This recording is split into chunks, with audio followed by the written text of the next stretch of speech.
നമസ്തേ, ജന ഡിബേറ്റിലേക്ക് സ്വാഗതം.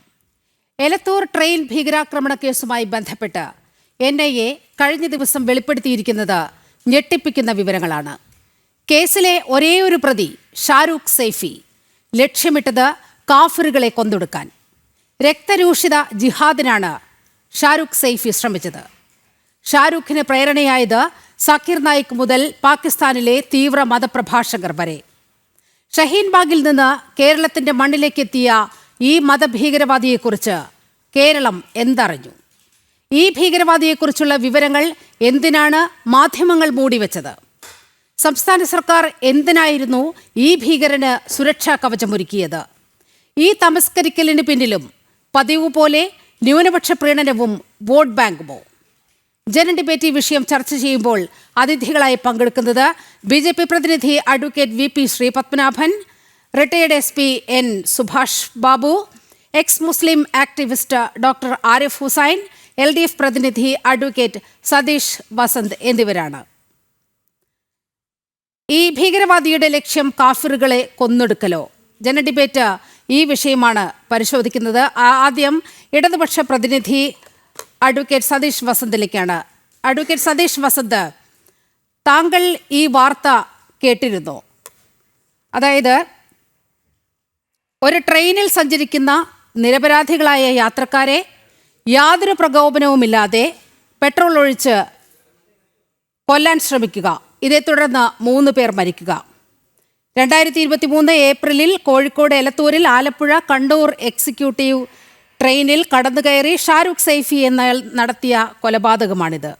ഇത് ഈ സമാനതകളില്ലാത്ത, കേരളത്തിനെ സംബന്ധിച്ച് സമാനതകളില്ലാത്ത ഈ സംഭവത്തിന് പിന്നിൽ ഒരു മനോരോഗിയാണ് എന്നതാണ് തുടക്കം മുതൽ ഏതാണ്ട് ഇതുവരെ നമ്മുടെ മുന്നിൽ നിൽക്കുന്ന ഒരു ചിത്രം ഈ ഷാരൂഖ് സൈഫിയെക്കുറിച്ച്.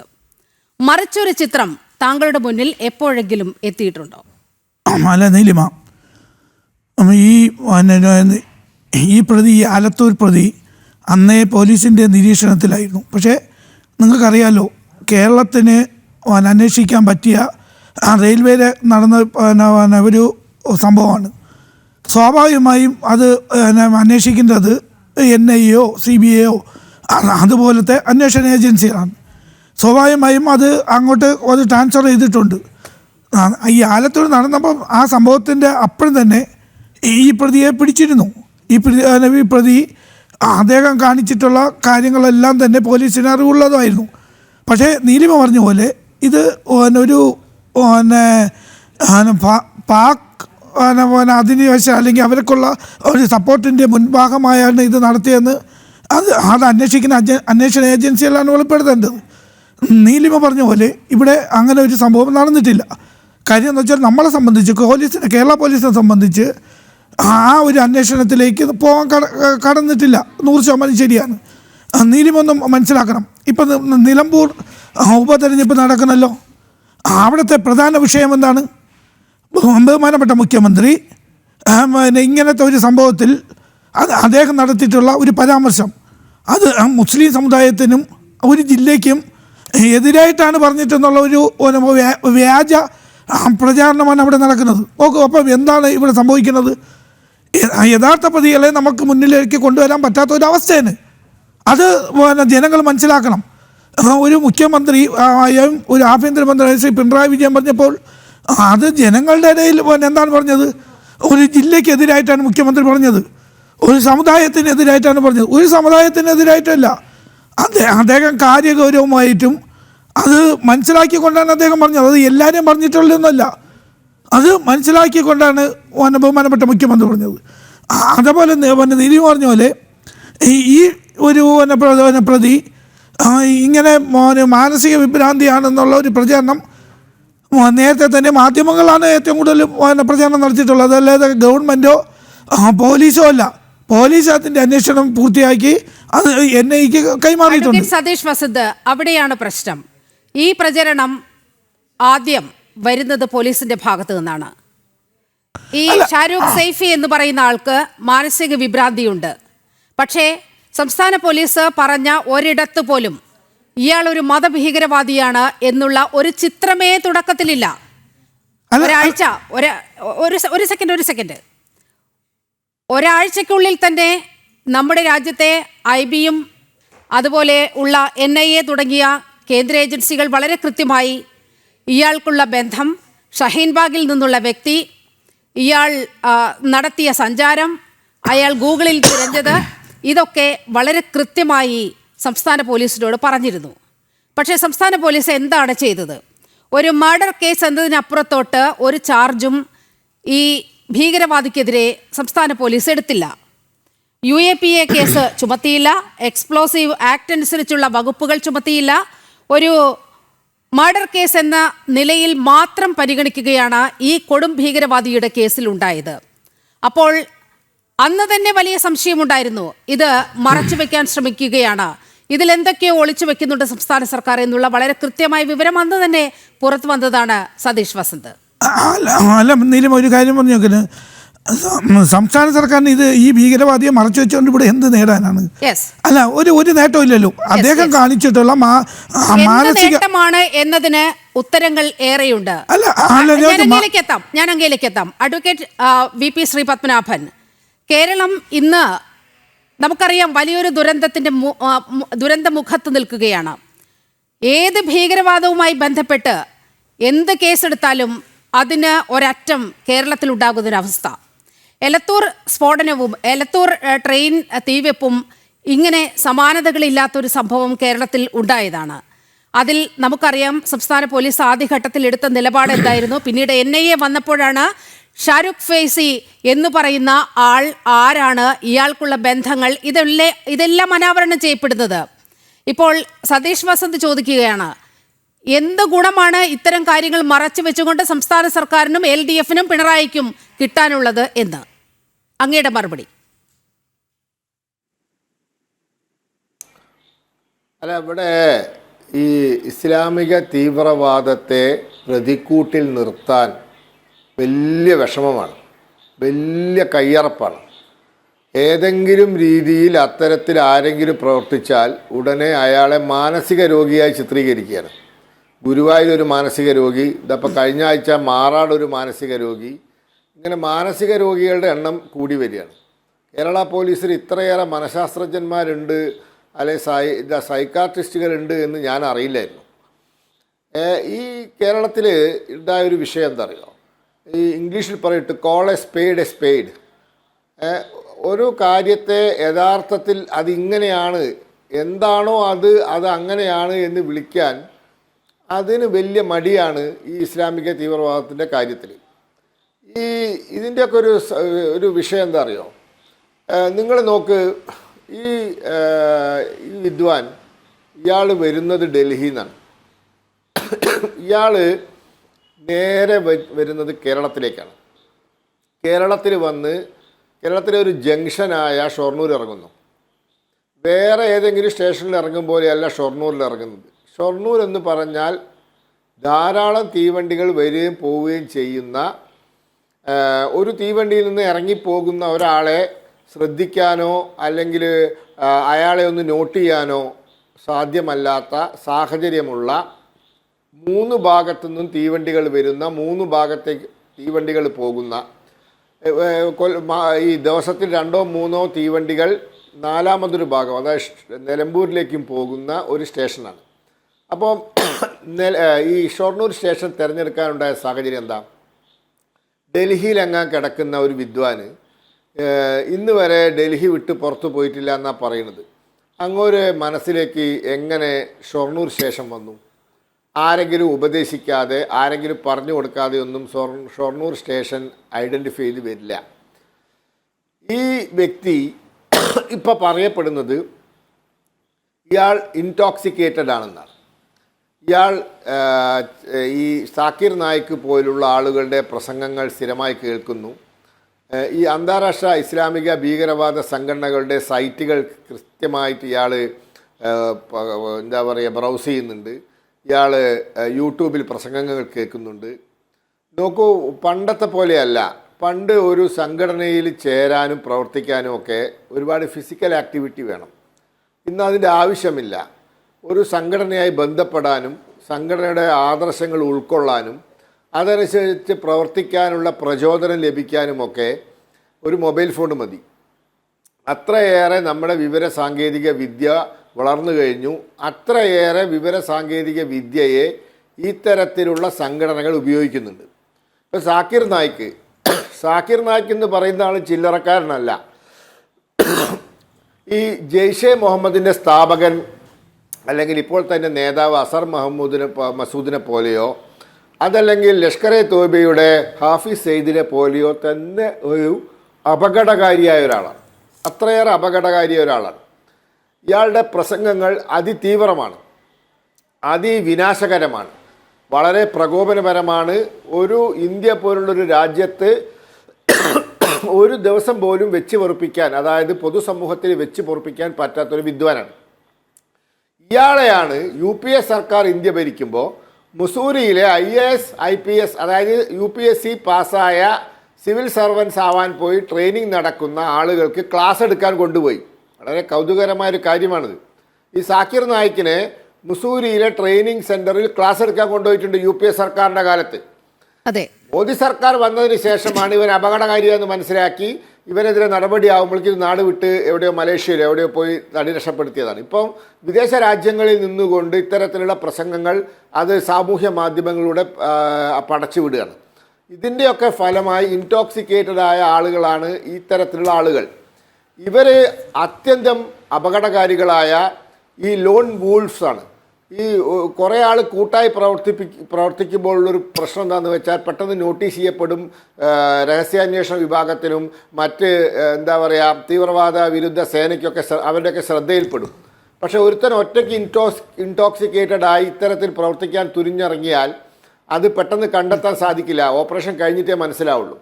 അപ്പോൾ ഇത്തരത്തിലുള്ള അത്യന്തം അപകടകാരിയായ ഒരു വ്യക്തിയെ അന്ന് കേവലം ഒരു എന്താ പറയുക ഒരു ക്രിമിനൽ പ്രവൃത്തി ചെയ്ത ആളായിട്ട് മാത്രമാണ് കണ്ടത്. ഇയാൾ ഇസ്ലാമിക തീവ്രവാദിയാണ്. ഇയാളെ അന്ന് അവിടെ പിടിച്ചത് മുംബൈ പോലീസിൻ്റെ ആൻറ്റി ടെററിസ്റ്റ് സ്ക്വാഡുണ്ട് ATSനെ മിടുക്കുകൊണ്ടാണ്. ഇല്ല, അത് രക്ഷപ്പെട്ടു പോവുമായിരുന്നു.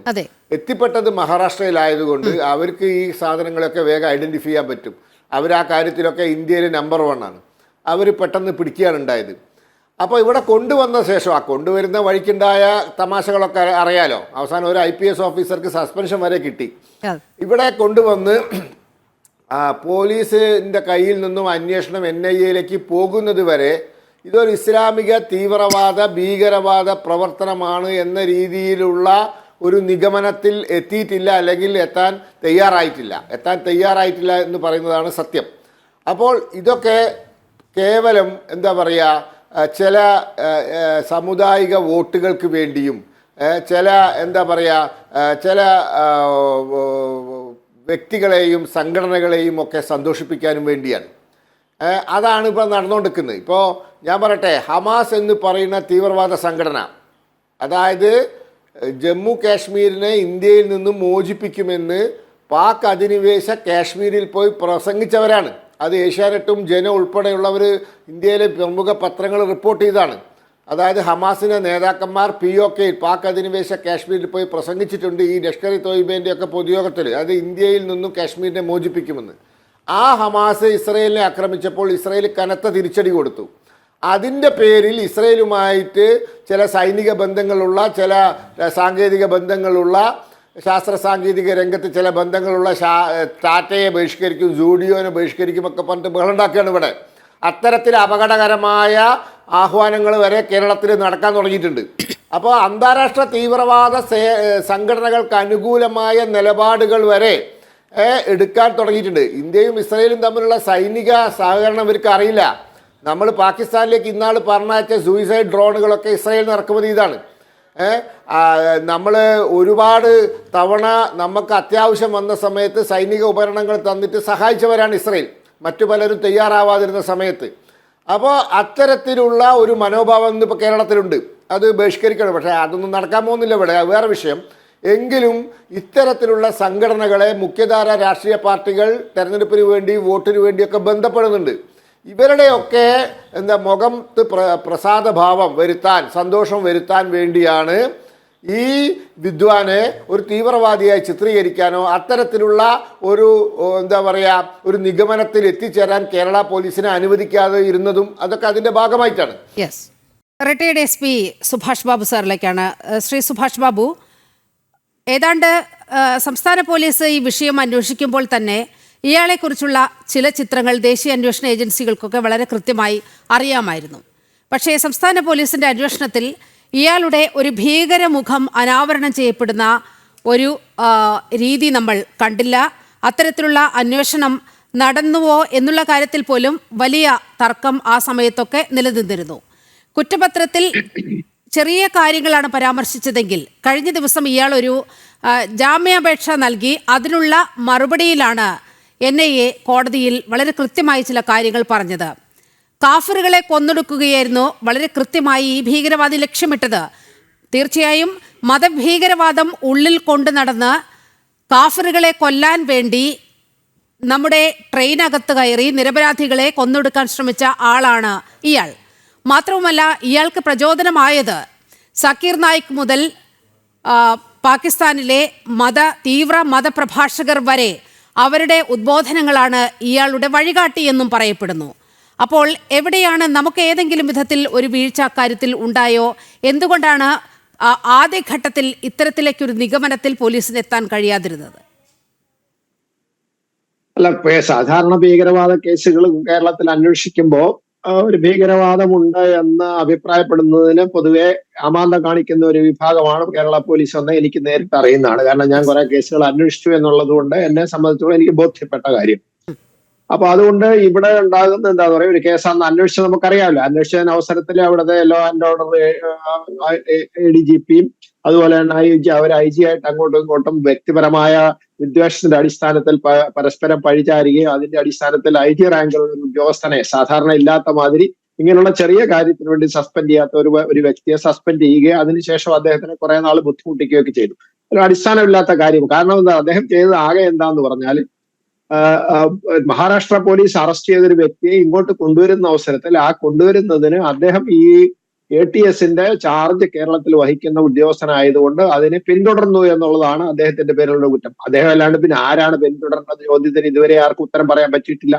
അതുപോലെ തന്നെ അവിടൊക്കെ എന്താണെന്ന് പറഞ്ഞാൽ ഇങ്ങനെയുള്ള തീവ്രവാദികളെ വെള്ളപൂശിയിട്ട് അവരാണ് എന്ന് പറയാനുള്ള വൈമനസ്യം കൊണ്ട് അത് അടക്കി വെച്ച് മുന്നോട്ട് കൊണ്ടുപോകാൻ ശ്രമിച്ചതിനെതിരെ ഒരു ശ്രമം ഒരു IPS ഉദ്യോഗസ്ഥന്റെ ഭാഗത്ത് ഉണ്ടായതിന്റെ പരിണിത ഫലമായിട്ടാണ് ആ സസ്പെൻഷൻ ഉണ്ടായത്. അപ്പൊ മനസ്സിലാക്കാം, അതിൽ ഏകദേശം ഊഹിക്കാമല്ലോ.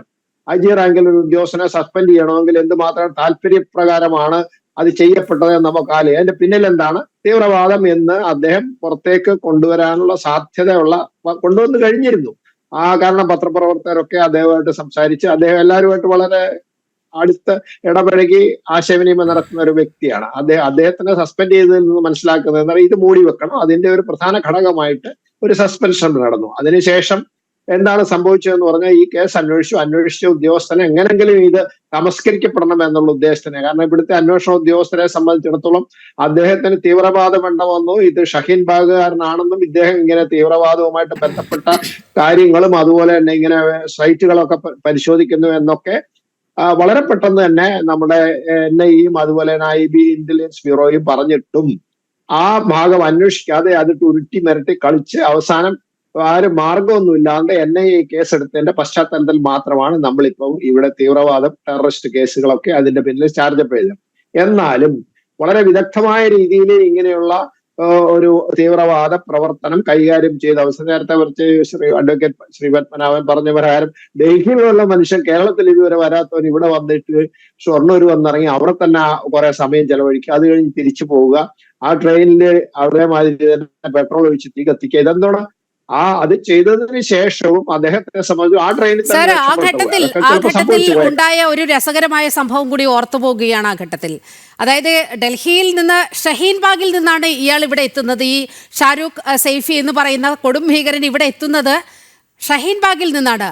ഷഹീൻ ബാഗ് എന്ന പേര് പോലും ഉപയോഗിക്കുന്നതിൽ നിന്ന് ഒരു ഘട്ടത്തിൽ മാധ്യമങ്ങളടക്കം മാറി നിൽക്കുന്ന ഒരു അവസ്ഥയുണ്ടായി. ഇയാളുടെ സ്വദേശം പിന്നീട് ഡൽഹി എന്ന് മാത്രം പറഞ്ഞു പോകുന്ന ഒരു അവസ്ഥയുണ്ടായി. ഷഹീൻ ബാഗിലൊക്കെ CAA പ്രക്ഷോഭകാലത്ത് എന്താണ് നടന്നതെന്ന് നമ്മളെല്ലാം കണ്ടതാണ്. തീർച്ചയായിട്ടും. കാരണം അദ്ദേഹം ഈ ഷഹീൻ ബാഗ് CAA ഇതിനെതിരെ വളരെ സജീവമായിട്ട് നിന്നിരുന്ന ആളായിരുന്നു എന്ന് അന്ന് തന്നെ. പക്ഷെ എന്നാലും അത് പോലീസ് സ്വീകരിക്കാൻ വളരെ ബുദ്ധിമുട്ടുണ്ടായിരുന്ന ബുദ്ധിമുട്ടുണ്ടായിരുന്ന ഒരു സാഹചര്യമാണ്. ഡോക്ടർ ആരിഫ് ഹുസൈൻ, എന്തുകൊണ്ടാണ് ഈ നമ്മുടെ കേരളത്തിൽ ഈ വിഷയം ചർച്ച ചെയ്യപ്പെടാതെ പോയത് എന്നത് വളരെ കൃത്യമായി ചർച്ച ചെയ്യപ്പെടേണ്ട ഒരു വിഷയമാണ്. കാരണം എന്തിനാണ് ഇയാൾ കേരളത്തിൽ വന്നത് എന്നത് വളരെ വ്യക്തമാണ്. NIA-യുടെ കുറ്റപത്രത്തിലും വളരെ കൃത്യമായി ചില കാര്യങ്ങളൊക്കെ പറഞ്ഞു വെക്കുന്നുണ്ട്. പക്ഷേ കുറച്ചുകൂടി ആധികാരികമായി NIA ഈ കോടതിയിൽ സമർപ്പിച്ച റിപ്പോർട്ടിലാണ് വളരെ കൃത്യമായി ഇയാൾ എന്തായിരുന്നു, ഇയാളുടെ മോട്ടീവ് എന്തായിരുന്നു എന്നുള്ള കാര്യം കൃത്യമായി വെളിപ്പെടുന്നത്. എന്തുകൊണ്ടാണ് നമ്മളുടെ മാധ്യമങ്ങൾ ഇത് ചർച്ച ചെയ്യപ്പെടാതെ പോകുന്നത്? നമ്മുടെ ഇടത് വലത് മുന്നണികൾ ഇതേക്കുറിച്ചൊന്നും മിണ്ടാതെ പോകുന്നത്? ഇതിൽ വളരെ കൃത്യമായ ഒരു രാഷ്ട്രീയം ഒളിഞ്ഞിരിപ്പില്ലേ?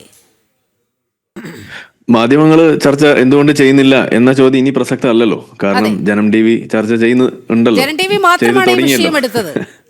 അതെ, ഇതൊരു തുടക്കമാണ്. അതാണ് ഞാൻ പറയാറ് എപ്പോഴും. അതായത് നമ്മുടെ നാട്ടിൽ ഞാൻ കുറച്ച് മുന്നേ ഒരു പോസ്റ്റ് ഇട്ടേ ഉള്ളൂ. അത് ഈ സുഡിയോ ബഹിഷ്കരണവുമായി കണക്ട് ചെയ്തുകൊണ്ടുള്ള ഒരു വിഷയത്തിൽ നമ്മൾ അവിടെ കണ്ടത് എന്താണ്? കൃത്യമായിട്ട് പറഞ്ഞാൽ എന്താണോ ഈ പറയുന്ന വിഷയത്തിൽ അവിടെ ആ ഒരു ഇസ്ലാമിക ഇരവാദ കൂട്ടങ്ങൾ ഉദ്ദേശിച്ചത് അത് നടന്നില്ല, അത് ചീറ്റിപ്പോയി എന്നുള്ളതാണ് നമ്മൾ കണ്ടത്. എങ്ങനെയാണ് ചീറ്റിയത്? അതായത് പൊതുസമൂഹം ഉണർന്ന് ഈ വിഷയത്തെ അവരെ ഏറ്റെടുത്ത് ആ ഒരു നീലക്കുറുക്കൻ വാദവുമായി മുന്നോട്ട് വന്ന് അങ്ങനെ ഒരു ബഹിഷ്കരണ ആഹ്വാനമായിട്ട് മുന്നോട്ട് വന്നപ്പോൾ അത് നാട്ടുകാർ പൊളിച്ചു കൊടുത്തപ്പോൾ എന്താ ഉണ്ടായത്? അവർ പ്രതീക്ഷിച്ച പോലെ ഒരു വലതുപക്ഷം അവിടെ വരുന്നു, സംഖ്യകൾ വരുന്നു, എന്നിട്ട് അത് കുത്തിത്തിരിപ്പുണ്ടാക്കുന്നു എന്ന രീതിയിൽ അവർ പ്രതീക്ഷിച്ച് അതൊരു വലിയ ചർച്ചയാകുമെന്നൊക്കെ വിചാരിച്ച സാധനത്തെ ഒന്നും ഉണ്ടായില്ല. നാട്ടുകാർ കടയിൽ കയറി സാധനം വാങ്ങി അതങ്ങ് പൊളിച്ചു കൊടുക്കുക ചെയ്തത്. എന്ന് പറഞ്ഞ മാതിരി ഇപ്പോൾ നമ്മൾ സംസാരിക്കുന്ന ഈ വിഷയം ഇസ്ലാമിക തീവ്രവാദം, ഇതും നമ്മുടെ നാട്ടില് പൊതുവായിട്ട് ചർച്ച ചെയ്യപ്പെടേണ്ട വിഷയമാണ്. പക്ഷെ എന്തുകൊണ്ട് അത് മറ്റുള്ള ആളുകൾ എടുക്കുന്നില്ല എന്ന് ചോദിച്ചു കഴിഞ്ഞാൽ അത് തൊട്ടാൽ വളരെയധികം കൈപൊള്ളുന്നൊരു വിഷയമാണ്. അത് സാധാരണ നമ്മൾ വിചാരിക്കുന്ന പോലെ ഒരു പ്രശ്നമല്ല. അത് പറഞ്ഞു കഴിഞ്ഞാൽ പല ആളുകളുടെയും പല സംഗതികളും അവിടെ നമ്മൾ മാറ്റി വെച്ചിട്ട് ചില കാര്യങ്ങൾ തുറന്നു പറയേണ്ടതായിട്ട് വരും. അതെല്ലാവർക്കും സാധിക്കില്ല. ടു കോൾ എ സ്പെയ്ഡ് ഇവിടെ സൂചിപ്പിച്ചു, അത് വലിയ ബുദ്ധിമുട്ടുള്ള കാര്യം തന്നെയാണ്. ഇപ്പം നമ്മളൊക്കെ ആ രീതിയിൽ വലിയ വീര പരിവേഷം നമുക്ക് കിട്ടുന്നത് എന്തുകൊണ്ടാണ്? നമ്മൾ അങ്ങനെ പറയുന്നു എന്നതിൻ്റെ പേരിലാണ്. എന്നാൽ അത് പറയുന്നതിന്റെ ഭാഗമായിട്ട് നമുക്ക് ലഭിക്കുന്ന എന്താണ്? വധഭീഷണിയായിട്ടും അതുപോലെ മറ്റു കൊലവിളികളായിട്ടുള്ള ആഹ്വാനങ്ങളാണ് നമുക്കെതിരെ ഉണ്ടാവുന്നത്. ഇത് നിരന്തരമായിട്ട് നടന്നുകൊണ്ടിരിക്കുന്നു. ഇതാണ് നമ്മൾ ഫേസ് ചെയ്യുന്നത്. അപ്പൊ ഇത് മാധ്യമങ്ങളെ സംബന്ധിച്ചിടത്തോളം ഈ ഒരു മേഖലയിൽ ഉണ്ടാവുന്ന ഇപ്പോൾ ഇസ്ലാമിക തീവ്രവാദവുമായി കണക്ട് ചെയ്തുകൊണ്ടുള്ള ഒരു വിഷയം പറയുമ്പോൾ അത് മാധ്യമ സ്ഥാപനത്തിനെതിരെയുള്ള വിഷയമായിട്ട് മാറുകയാണ്. അവർക്കെതിരെയുള്ള ബഹിഷ്കരണ ആഹ്വാനം പണ്ട് ഇവിടെ അത് നമ്മൾ കണ്ടതല്ലേ. മാതൃഭൂമിക്കെതിരെ ഉണ്ടായിട്ടുള്ള ആഹ്വാനം, മനോരമയ്ക്കെതിരെ ഉണ്ടായിട്ടുള്ള ആഹ്വാനം, ഇതെല്ലാം നമ്മളിവിടെ കണ്ടിട്ടുള്ളതാണ്. അപ്പോൾ അത് മാധ്യമങ്ങൾക്ക് ഒരു പ്രശ്നം തന്നെയാണ്. എന്ന് പറഞ്ഞാൽ ഇപ്പോൾ നമ്മളിവിടെ സംസാരിക്കുമ്പോൾ ഇപ്പോൾ ഈ സൈഫി ചെയ്ത വിഷയം, അത് കാഫിറുകളെ കൊന്നൊടുക്കിയാൽ സ്വർഗം ലഭിക്കും എന്ന് പറയുന്ന ഒരു ഇസ്ലാമിക ഒരു അധ്യാപനം ഉൾക്കൊണ്ട് അതിലൂടെ പാകിസ്ഥാനിൽ നിന്നും അതുപോലെ ജാക്കിർ നായിക്കിൻ്റെ ഒക്കെ ചില പ്രസംഗങ്ങളൊക്കെ കേട്ട് ഉത്ബുദ്ധനായിക്കൊണ്ട് ഇറങ്ങി തിരിച്ചാണെന്നാണ് പറയുന്നത്. ഉറുദു ഭാഷയാണ് അതിലേക്ക് വഴിവെച്ചത്. ഒന്നാമത്തെ ഘടകം ഉറുദുവും ഹിന്ദിയുമാണ് അതിലേക്ക് വഴിവെച്ചിരിക്കുന്നത്. കാരണം ഈ പറയുന്ന ആളുകളെല്ലാം തന്നെ ഇപ്പോൾ താരിഖ് ജമീൽ എന്ന് പറയുന്ന ആള്, അതുപോലെ അസ്റാർ അഹമ്മദ് എന്ന് പറയുന്ന ആള്, പിന്നെ ഈ പറയുന്ന നമ്മളെ ജാക്കിർ നായിക് ആയാലും ഇവരെല്ലാം തന്നെ കോമൺ ആയിട്ടൊരു സംഗതി ഉള്ളത്, അവർക്ക് അറിയാവുന്ന ഭാഷ എന്ന് പറയുന്നത് അത് ഹിന്ദി ഉറുദു ആകുന്നു. അത് സൈഫിയെ പോലെയുള്ള ആളുകൾക്ക് വളരെ എളുപ്പം മനസ്സിലാക്കാൻ പറ്റുന്ന ഒരു സംഗതിയാകുമ്പോൾ പഠിക്കുന്ന സംഗതി ഇത് തന്നെയാണ്. ഇസ്ലാമിലൊരു അധ്യാപനം എന്ന് പറയുന്നത് നിങ്ങൾ എത്രയൊക്കെ നന്മ ചെയ്താലും, നിങ്ങൾ എന്തെല്ലാം നന്മ ചെയ്തിട്ടുണ്ടെങ്കിലും, നിങ്ങൾ ജിഹാദ് ചെയ്തിട്ടില്ല എന്നുണ്ടെങ്കിൽ ആ നന്മ അത്ര വലിയ നന്മയൊന്നുമല്ല. നിങ്ങൾ അതും കൂടി ചെയ്യണം, ജിഹാദും കൂടി വന്നാലാണ് ഈ നന്മകളുടെ ഒരു പൂർത്തീകരണം ആവുകയുള്ളൂ എന്ന് പറയുന്ന ഒരു അധ്യാപനമുണ്ട്. ഇതെവിടെ പഠിക്കുന്നത്? ഇന്ന് നമ്മളുടെ സാധാരണ മദ്രസയിലൊന്നും പഠിപ്പിക്കുന്നില്ല. പക്ഷേ ഇത് ഒരു ലെവൽ കൂടി കഴിയുമ്പോൾ നമ്മളുടെ ഈ സ്ട്രോങ് ആയിട്ടുള്ള ഇപ്പൊ PhD ലെവൽ മദ്രസ എന്നൊക്കെ വേണമെങ്കിൽ നമുക്ക് വിളിക്കാം, അങ്ങനെ ലെവലിലേക്കൊക്കെ വരുമ്പോൾ പഠിപ്പിക്കുന്ന സാധനമാണ് കാഫിറുകളായിട്ടുള്ള ആളുകളോട് എന്ത് ചെയ്യണം. അവിടെ ഈ വല ബറ എന്ന് പറയുന്ന ഒരു വിഷയം, അതായത് നമ്മൾ ഈ പറയുന്ന കാഫിറുകളായിട്ടുള്ള ആളുകളോട് അവരോട് ഏത് രീതിയിലാണ് ഡിസവോവലായിട്ടും ലോയാലിറ്റി ആയിട്ടും നമ്മൾ കാണിക്കേണ്ടത്, എങ്ങനെ ആയിരിക്കണം അവരോട് വർദ്ധിക്കേണ്ടത് എന്ന് പഠിപ്പിക്കുന്ന ഒരു മേഖലയുണ്ട്. അത് പഠിപ്പിച്ച ഒരു പ്രസംഗത്തിന്റെ പേരിലാണ് ഷംസുദ്ദീൻ ബാലത്ത് എന്ന് പറയുന്ന മറ്റൊരു പുരോഹിതൻ മലയാളത്തിൽ പ്രസംഗിച്ചിരുന്ന ആള് ജയിലിലായിട്ട് അവിടെ കിടക്കുന്നത്, അറസ്റ്റിലായതാണ്. അപ്പോൾ ഇതെല്ലാം വരുന്നത് എവിടെയാണ്? ഈ മതത്തിൽ തന്നെയുള്ള സാധനമാണ്. ഇത് തീവ്രവാദം എന്ന് നമ്മൾ വിളിക്കുന്നു. സത്യത്തിൽ ഇത് മതമാണ്. ഇത് എടുക്കുന്ന ആളുകളെ നമ്മൾ തീവ്രവാദിയായിട്ട് നമുക്ക് തോന്നുകയാണ്. സത്യത്തിൽ ഇത് മതത്തിന്റെ സാധനമാണ്. ഇത് ബാക്കി സാധാരണ മുസ്ലിങ്ങൾ എടുക്കുന്നില്ല എന്നേ ഉള്ളൂ. ഇത് ആരെങ്കിലും എടുത്തു കഴിഞ്ഞാൽ, അത് അവന്റെ തലയിലേക്ക് അത് ഇംപ്ലാന്റ് ചെയ്ത് കഴിഞ്ഞാൽ അവൻ അതിനനുസരിച്ച് ആക്ട് ചെയ്ത് കഴിഞ്ഞാൽ നമ്മൾ അവനെ പിന്നെ വിളിക്കുന്ന പേര് മാത്രമാണ് അവനൊരു തീവ്രവാദി മുസ്ലിമാണെന്നുള്ളത്. അതുകൊണ്ടാണ് നമ്മൾ പറയുന്നത് ഇസ്ലാം പഠിച്ചാൽ ഒന്നുകിൽ പൊട്ടും അല്ലെങ്കിൽ എക്സ് മുസ്ലിം ആവുമെന്ന് നമ്മൾ പറയുന്നതാണ്. നമ്മളൊക്കെ ഇസ്ലാം പഠിച്ചു, ഇതിങ്ങനെയുള്ള സാധനങ്ങൾ ഇതിനകത്ത് ഉണ്ട് എന്ന് അറിഞ്ഞതുകൊണ്ടാണ് ഒരു പൊട്ടൻഷ്യൽ ജിഹാദി ആകുമായിരുന്ന അല്ലെങ്കിൽ ഒരു ജിഹാദി ആകുമായിരുന്ന ഒരു പൊട്ടൻഷ്യൽ ജിഹാദിയായി ജീവിച്ചിരുന്ന എന്നെ പോലുള്ള ആളുകൾ ആ വഴിയിലേക്ക് പോകാതെ നമ്മൾ നേരെ ഇപ്പുറത്തേക്ക് ചാടി ഒരു മനുഷ്യനായിട്ട് ജീവിക്കാൻ തീരുമാനിച്ചതുകൊണ്ടാണ്. അപ്പോൾ ഓരോ മുസ്ലിമും ഒരു പൊട്ടൻഷ്യൽ ജിഹാദിയാണ് എന്ന് വെച്ചാൽ ഒരു ജിഹാദി ആകാനുള്ള പൊട്ടൻഷ്യൽ ഉണ്ട് അവന്. അതോടൊപ്പം തന്നെ നമ്മൾ പറയുന്നത് ഒരു പൊട്ടൻഷ്യൽ എക്സ് മുസ്ലിമുമാണ്. കാരണം എന്താണ്, ഇത് പഠിച്ചു കഴിഞ്ഞാൽ അവൻ്റെ മുന്നിലുള്ള ഓപ്ഷൻ ഇതാണ്, ഒന്നുകിൽ അത് ഉപേക്ഷിക്കുക അല്ലെങ്കിൽ അതിൻ്റെ വഴി പോയിട്ട് ആ ഹൂറികളെ ഉറപ്പാക്കുക. ഇതാണ് അവൻ്റെ മുന്നിലുള്ള വഴിയുള്ളൂ. ഇവിടെ സൈഫി എന്താ ചെയ്തത്? ഒരു കാര്യം കൂടി പറയുകയാണെങ്കിൽ ഇപ്പോൾ ഇവിടെ സസ്പെൻഡ് ചെയ്യപ്പെട്ട ഉദ്യോഗസ്ഥനെ കുറിച്ചൊക്കെ പറഞ്ഞു. ആ ഒരു ഘട്ടത്തിൽ തന്നെ നമ്മൾ ഈ വിഷയം കൂടുതൽ അറിയേണ്ട ഒരു ആഗ്രഹം നമുക്കുള്ളതുകൊണ്ട് അതിന് അന്വേഷിച്ചപ്പോൾ തന്നെ നമ്മൾ മനസ്സിലാക്കിയ കാര്യമാണ് സൈഫി വളരെയധികം പോൺ അഡിക്റ്റ് ആയിരുന്നു. അപ്പോൾ അതുകൊണ്ട് തന്നെ ഉണ്ടാകുന്ന ഒരു ഗിൽറ്റ് കോംപ്ലക്സ്, ആ ഗിൽറ്റ് കോംപ്ലക്സിൽ നിന്ന് പുറത്ത് കടക്കാൻ വേണ്ടിയിട്ട് ആൾ അന്വേഷിച്ച് നടന്ന, ഇതിൽ പറയുന്നുണ്ട് വാർത്തയിൽ നിങ്ങൾ കണ്ടു കാണും, ലൈഫ് സ്റ്റൈൽ ആണ് പുള്ളിയുടെ വലിയ പ്രശ്നമായിരുന്നു. ആ ലൈഫ് സ്റ്റൈലിലൂടെ ഉണ്ടായിട്ടുള്ള ആ ഒരു കുറ്റബോധം, ആ കുറ്റബോധം ഈ മതങ്ങൾ ഉണ്ടാക്കുന്ന ഏറ്റവും വലിയ പ്രശ്നം ഇതാണ്. ഈ കുറ്റബോധം കുത്തി നിറയ്ക്കുക എന്നുള്ളതാണ് ഈ മതങ്ങൾ പൊതുവെ ഉണ്ടാക്കി വെക്കുന്ന പ്രശ്നം. ഇസ്ലാമിൽ അത് വളരെയധികം കുഴപ്പമുണ്ടാക്കുന്ന സാധനമാണ്. കാരണം ഈ തരത്തിലൊരു കുറ്റം ചെയ്തു എന്നൊരു തോന്നൽ നിങ്ങളിൽ ഉണ്ടാക്കി അതിന് പരിഹാരം നിങ്ങൾ തേടിയില്ല എന്നുണ്ടെങ്കിൽ നിങ്ങൾ നരകത്തിലെത്തും. ആ നരകത്തിലെത്തുന്നതിന് മുന്നേ ഖബറിലെ ശിക്ഷ വരെ നിങ്ങൾക്ക് ലഭിക്കും എന്ന് പറഞ്ഞ് പേടിപ്പിച്ചിട്ടാണ് ഓരോ മുസ്ലിമിനെ ഇവിടെ ജീവിക്കാൻ വിടുന്നത്. മദ്രസയിൽ നിന്ന് തുടങ്ങുന്ന സാധനമാണ് ഈ പേടിപ്പിക്കലും ഈ കൊതിപ്പിക്കലും തന്നെയാണ് ഓരോ മതവും ഉള്ളത്, ഇസ്ലാം പ്രത്യേകിച്ചുള്ളത്. ഇസ്ലാമിൽ ഇത് വളരെ കൂടുതലാണ്. അത് വളരെ ചെറിയ പ്രായത്തിൽ ഈ മദ്രസകളിൽ നിന്ന് വെച്ചു കൊടുക്കുന്ന സാധനം കൂടിയാണ്. അതൊക്കെ കഴിഞ്ഞാണ് ഇതുപോലെ ഒരു കുറ്റകൃത്യത്തിൽ ഏർപ്പെടുന്ന ഒരു അവസ്ഥ വന്നു. അത് സ്വന്തം ജീവിതത്തിൽ വേറൊരാളുടെ തലയിലേക്കൊന്നും കയറിയിട്ടില്ലെങ്കിൽ പോലും ആദ്യഘട്ടത്തിൽ ഇതുപോലെ ഒരു ഫോൺ അഡിക്റ്റ് ആവുക എന്ന് പറയുന്നത് അവനെ സംബന്ധിച്ചിടത്തോളം ഒരു വലിയ ഗിൽറ്റ് ഉണ്ടാക്കുന്ന ഒരു സാധനമാകുമ്പോൾ അതിൽ നിന്ന് പുറത്ത് കടക്കാൻ അതിന് പ്രായശ്ചിത്തമായിക്കൊണ്ട് എന്ത് ചെയ്യും എന്ന അന്വേഷണം, ആ അന്വേഷണമാണ് ഇവനെ കൊണ്ടെത്തിച്ചത് എവിടെ, ഈ പറയുന്ന ജാക്കിർ നായിക്കിലേക്ക് കൊണ്ടെത്തിച്ചത്, അല്ലെങ്കിൽ താരിഖ് ജമീലിലേക്ക് കൊണ്ടെത്തിയത്, മുഫ്തി താരിഖ് മസൂദിലേക്ക് കൊണ്ടെത്തിച്ചത്, തൈമൂർ അഹമ്മദിലേക്ക് കൊണ്ടെത്തിച്ചത്. അങ്ങനെ കേട്ട് കഴിയുമ്പോൾ അവർ കൊടുക്കുന്ന ഉപദേശം എന്താണ്? ഇനി ഇതുപോലുള്ള സാധനങ്ങൾ നിങ്ങൾ ചെയ്ത് അതിൽ ഒറ്റയടിക്ക് വളരെ സിമ്പിൾ ആയിട്ടുള്ളത്, നമ്മൾ ഈ ലോട്ടറി ഒക്കെ എടുക്കുമ്പോൾ നമുക്ക് വേണമെങ്കിൽ ചെറിയ ലോട്ടറി എടുക്കാം, ബമ്പറും എടുക്കാം. ഇതൊരു ബമ്പറാണ്. ഈ പറയുന്ന കാഫിറുകളെ കൊന്നു തള്ളുക എന്ന് പറയുന്നത് ഒരു ജിഹാദിയെ സംബന്ധിച്ചിടത്തോളം ഒരു ബമ്പറാണ്. അതെടുത്തു കഴിഞ്ഞാൽ ഒറ്റ ഷോട്ടിന് നിങ്ങൾ ഇതുവരെ ചെയ്ത സാധനങ്ങളെല്ലാം നിങ്ങൾക്ക് അവിടെ മായ്ക്കപ്പെടുന്നുള്ളതാണ്. കാരണം ഇസ്ലാം പഠിപ്പിക്കുന്നത് നിങ്ങളൊരു കാഫിറായിട്ടുള്ള ഒരാളെ ഇതുപോലെ ഒരു വിഷയത്തിന് ഡിസ്ബിലീഫിന്റെ പേരിൽ നിങ്ങൾ കൊന്നാൽ ആ കൊന്നവനും കൊല്ലപ്പെട്ടവനും ഒരുമിച്ച് നരകത്തിൽ കിടക്കില്ല എന്നാണ് ഇസ്ലാം പഠിപ്പിക്കുന്നത്. എന്ന് വെച്ചാൽ കൊന്നവൻ സ്വർഗത്തിലും കൊല്ലപ്പെട്ടവൻ കാഫിറായതിന്റെ പേരിൽ നരകത്തിലേക്കും ആണ് പോവുക. ഇതാണ് ഇസ്ലാമിലെ അധ്യാപനം. അതുകൊണ്ട് തന്നെയാണ് ഇതുപോലെയുള്ള സംഗതികൾ പഠിപ്പിക്കുന്ന ഉസ്താദുമാർ ഇവിടെ ഉണ്ട്. ഇത് കേൾക്കാത്ത സാധാരണ വിശ്വാസികൾ ഇപ്പോൾ നമ്മൾ ഈ പറയുന്നത് കേൾക്കുമ്പോൾ ഞാൻ എന്തോ നുണ പറഞ്ഞു എന്നൊക്കെ തോന്നും. നിങ്ങൾ ചെയ്യേണ്ടത് എന്താണെന്ന് പറഞ്ഞാൽ നിങ്ങൾ കിതാബ് എടുത്ത് വെച്ച് തുറന്ന് നോക്കുക, ഉസ്താദുമാർ പറയുന്ന പ്രസംഗങ്ങൾ എടുത്ത് വെച്ച് നോക്കുക. ചില വീഡിയോ ഒക്കെ നമ്മൾ കണ്ടിട്ടുണ്ടാവും, ഉസ്താദുമാർ തോക്കുമായിട്ട് ഇരുന്നിട്ടാണ് പള്ളിയിൽ ഇരുന്നിട്ട് പഠിപ്പിക്കുന്നത്. നിങ്ങൾ എത്ര നന്മ ചെയ്താലും കാര്യമൊന്നുമില്ല, ഒരു കാഫിറിനെ നിങ്ങൾ കൊന്നു തള്ളിയാൽ അതാണ് ഏറ്റവും മികച്ച പുണ്യം എന്ന് പഠിപ്പിക്കുന്ന തോക്കും വെച്ചുകൊണ്ട് പള്ളിയിൽ ഇരുന്ന് കുത്തുബ പറയുന്ന ഉസ്താദുമാരെ നിങ്ങൾക്ക് ഇവിടെ കാണാം. ഇത് നമ്മുടെ ഈ ലോകത്ത് നടക്കുന്ന കാര്യമാണ്. അപ്പം ഞാൻ പറയുന്നത് ഇതുപോലെ ഒരു ഗിൽറ്റ് കോംപ്ലക്സ് വെച്ചുകൊണ്ട് ആളുകളെ നരകഭയത്തിലേക്കും ഈ ഖബർ ശിക്ഷയിലേക്കൊക്കെ കൊണ്ടെത്തിച്ചുകൊണ്ട് അങ്ങനെ മനുഷ്യനെ ഇതുപോലെ ഒരു വലിയ കുഴപ്പത്തിൽ ചാടിച്ച് അതിൻ്റെ പേരിൽ ഈ മുസ്ലിങ്ങളായിട്ടുള്ള ആളുകളെ ഈ ഇസ്ലാമിൻ്റെ ഇരകളാക്കി മാറ്റുമ്പോൾ ഇതിൻ്റെ ആ ഒരു ദുരിതം മുഴുവൻ പേറേണ്ടി വരുന്നത് സാധാരണ ഈ മനുഷ്യന്മാരായിട്ടുള്ള ആളുകളാണ്. അവിടെയാണ് നമ്മൾ ഈ വിമർശനം നമ്മൾ ഇനിയും കൂടുതൽ ചെയ്യണമെന്ന് പറയുന്നതും ഇത് കൂടുതൽ ആളുകൾക്ക് എത്തിക്കാൻ നമുക്ക് സാധിക്കണം എന്ന് പറയുന്നത്. അവിടെയാണ് ഈ മാധ്യമങ്ങളുടെ പങ്ക് വരുന്നത്.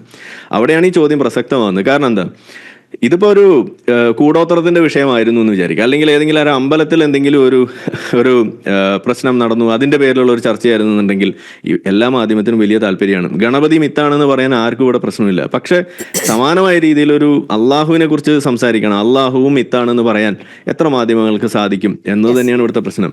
അപ്പോൾ ആ രീതിയിൽ എല്ലാ മതത്തിലും ഉള്ള വിഷയങ്ങളെ നിങ്ങൾക്ക് അനാചാരങ്ങളായിട്ടോ അല്ലെങ്കിൽ അന്ധവിശ്വാസമായിട്ടോ അല്ലെങ്കിൽ തീവ്രവാദമായിട്ടോ ഒക്കെ നിങ്ങൾക്ക് കാണാൻ പറ്റുന്ന സാധനങ്ങളെ പച്ചയ്ക്ക് പറയാൻ കഴിയണം. അതിനെ സ്പെയ്ഡായിട്ട് തന്നെ നിങ്ങൾക്ക് വിളിക്കാൻ പറ്റണം. അത് പറ്റുന്നില്ല, അത് മാധ്യമങ്ങൾക്കേ പറ്റുന്നില്ല, പിന്നെ എങ്ങനെയാണ് ബാക്കിയുള്ള ആളുകൾക്ക് പറ്റുക? അവിടെയാണ് നമ്മളെപ്പോലുള്ള ആളുകൾ ഇറങ്ങി തിരിച്ച് ഇത് നോർമലൈസ് ചെയ്ത് ഈ ഭയമില്ലാതെയാക്കാനുള്ള വഴി ഉണ്ടാക്കി കൊടുത്ത് ജനങ്ങൾ മൊത്തത്തിൽ ഇത് പറയുന്ന അവസ്ഥ ഉണ്ടാക്കുമ്പോൾ ഞാനിപ്പോൾ ഇന്നൊക്കെ പറയുന്നത് ഇന്ന് നമ്മളുടെ പണിയൊക്കെ വളരെ കുറവാണ്. കാരണം എന്താ, ഇന്ന് ഏതെങ്കിലും ഒരു മുസ്ലിം പോയിട്ട് ഇതുപോലെ മതം വലിയ സംഭവമാണെന്ന് പറഞ്ഞു കഴിഞ്ഞാൽ ഒരു 100 പേരെങ്കിലും മിനിമം അവൻ്റെ ചുറ്റിനും ഉണ്ടാവും. അതങ്ങനെയല്ല കോയ കാര്യങ്ങൾ, അങ്ങനെയല്ല വിഷയം എന്ന് പഠിപ്പിച്ചു കൊടുക്കുന്ന സാധാരണക്കാർ ഇന്ന് അവന്റെ ചുറ്റിനും ഉണ്ടാകുന്ന ഒരു അവസ്ഥയിലേക്ക് നമ്മൾ കൊണ്ടെത്തിച്ചിട്ടുണ്ട്. ഇതൊരു സോഷ്യൽ ഒരു റിഫോർമേഷനാണ് നടക്കുന്നത്. നിങ്ങൾ മാധ്യമങ്ങൾ ചെയ്യേണ്ട പണിയാണ്, അത് നിങ്ങൾ ചെയ്യാത്തതുകൊണ്ട് നമ്മളത് ഏറ്റെടുക്കേണ്ടി വരുന്നു എന്നുള്ളതാണ് നമുക്കിവിടെ പറയാനുള്ളത്. ഓക്കെ, ഒരു സമൂഹത്തിലൊരു നവോത്ഥാനം നടക്കേണ്ട ഒരു ഘട്ടമാണ്. യഥാർത്ഥത്തിൽ മതേതരത്വം എന്ന് പറയുന്നത് സർവ്വമത സമഭാവനയാണ് വിഭാവനം ചെയ്യുന്നത്. അഡ്വക്കേറ്റ് സതീഷ് വസന്ത്, അങ്ങ് ഈ ചർച്ചയുടെ ആദ്യ ഭാഗത്ത് ചോദിച്ചിരുന്നു, എന്തിനാണ് ഇക്കാര്യങ്ങൾ മൂടിവെച്ചതുകൊണ്ട് സർക്കാരിന് എന്ത് നേട്ടമാണ് ഉണ്ടാകാൻ പോകുകയെന്ന് ചോദിച്ചു. അതിനുള്ള കൃത്യമായ മറുപടി ഈ ചർച്ചയിൽ പങ്കെടുത്ത പാനലിസ്റ്റുകൾ ഡയറക്റ്റായിട്ടും ഇൻഡയറക്റ്റായിട്ടും അങ്ങയുടെ മുന്നിൽ വെച്ചിട്ടുണ്ട്. എന്തുകൊണ്ടാണ് ഇത്തരം കാര്യങ്ങൾ വെളിപ്പെടുത്താതെ പോകുന്നത്? സർക്കാർ എന്തുകൊണ്ട് ഇക്കാര്യത്തിൽ അന്വേഷണം നടത്തുന്നില്ല? മാധ്യമങ്ങൾ എന്തുകൊണ്ട് ഈ വിഷയം ചർച്ചയ്ക്കെടുക്കുന്നില്ല?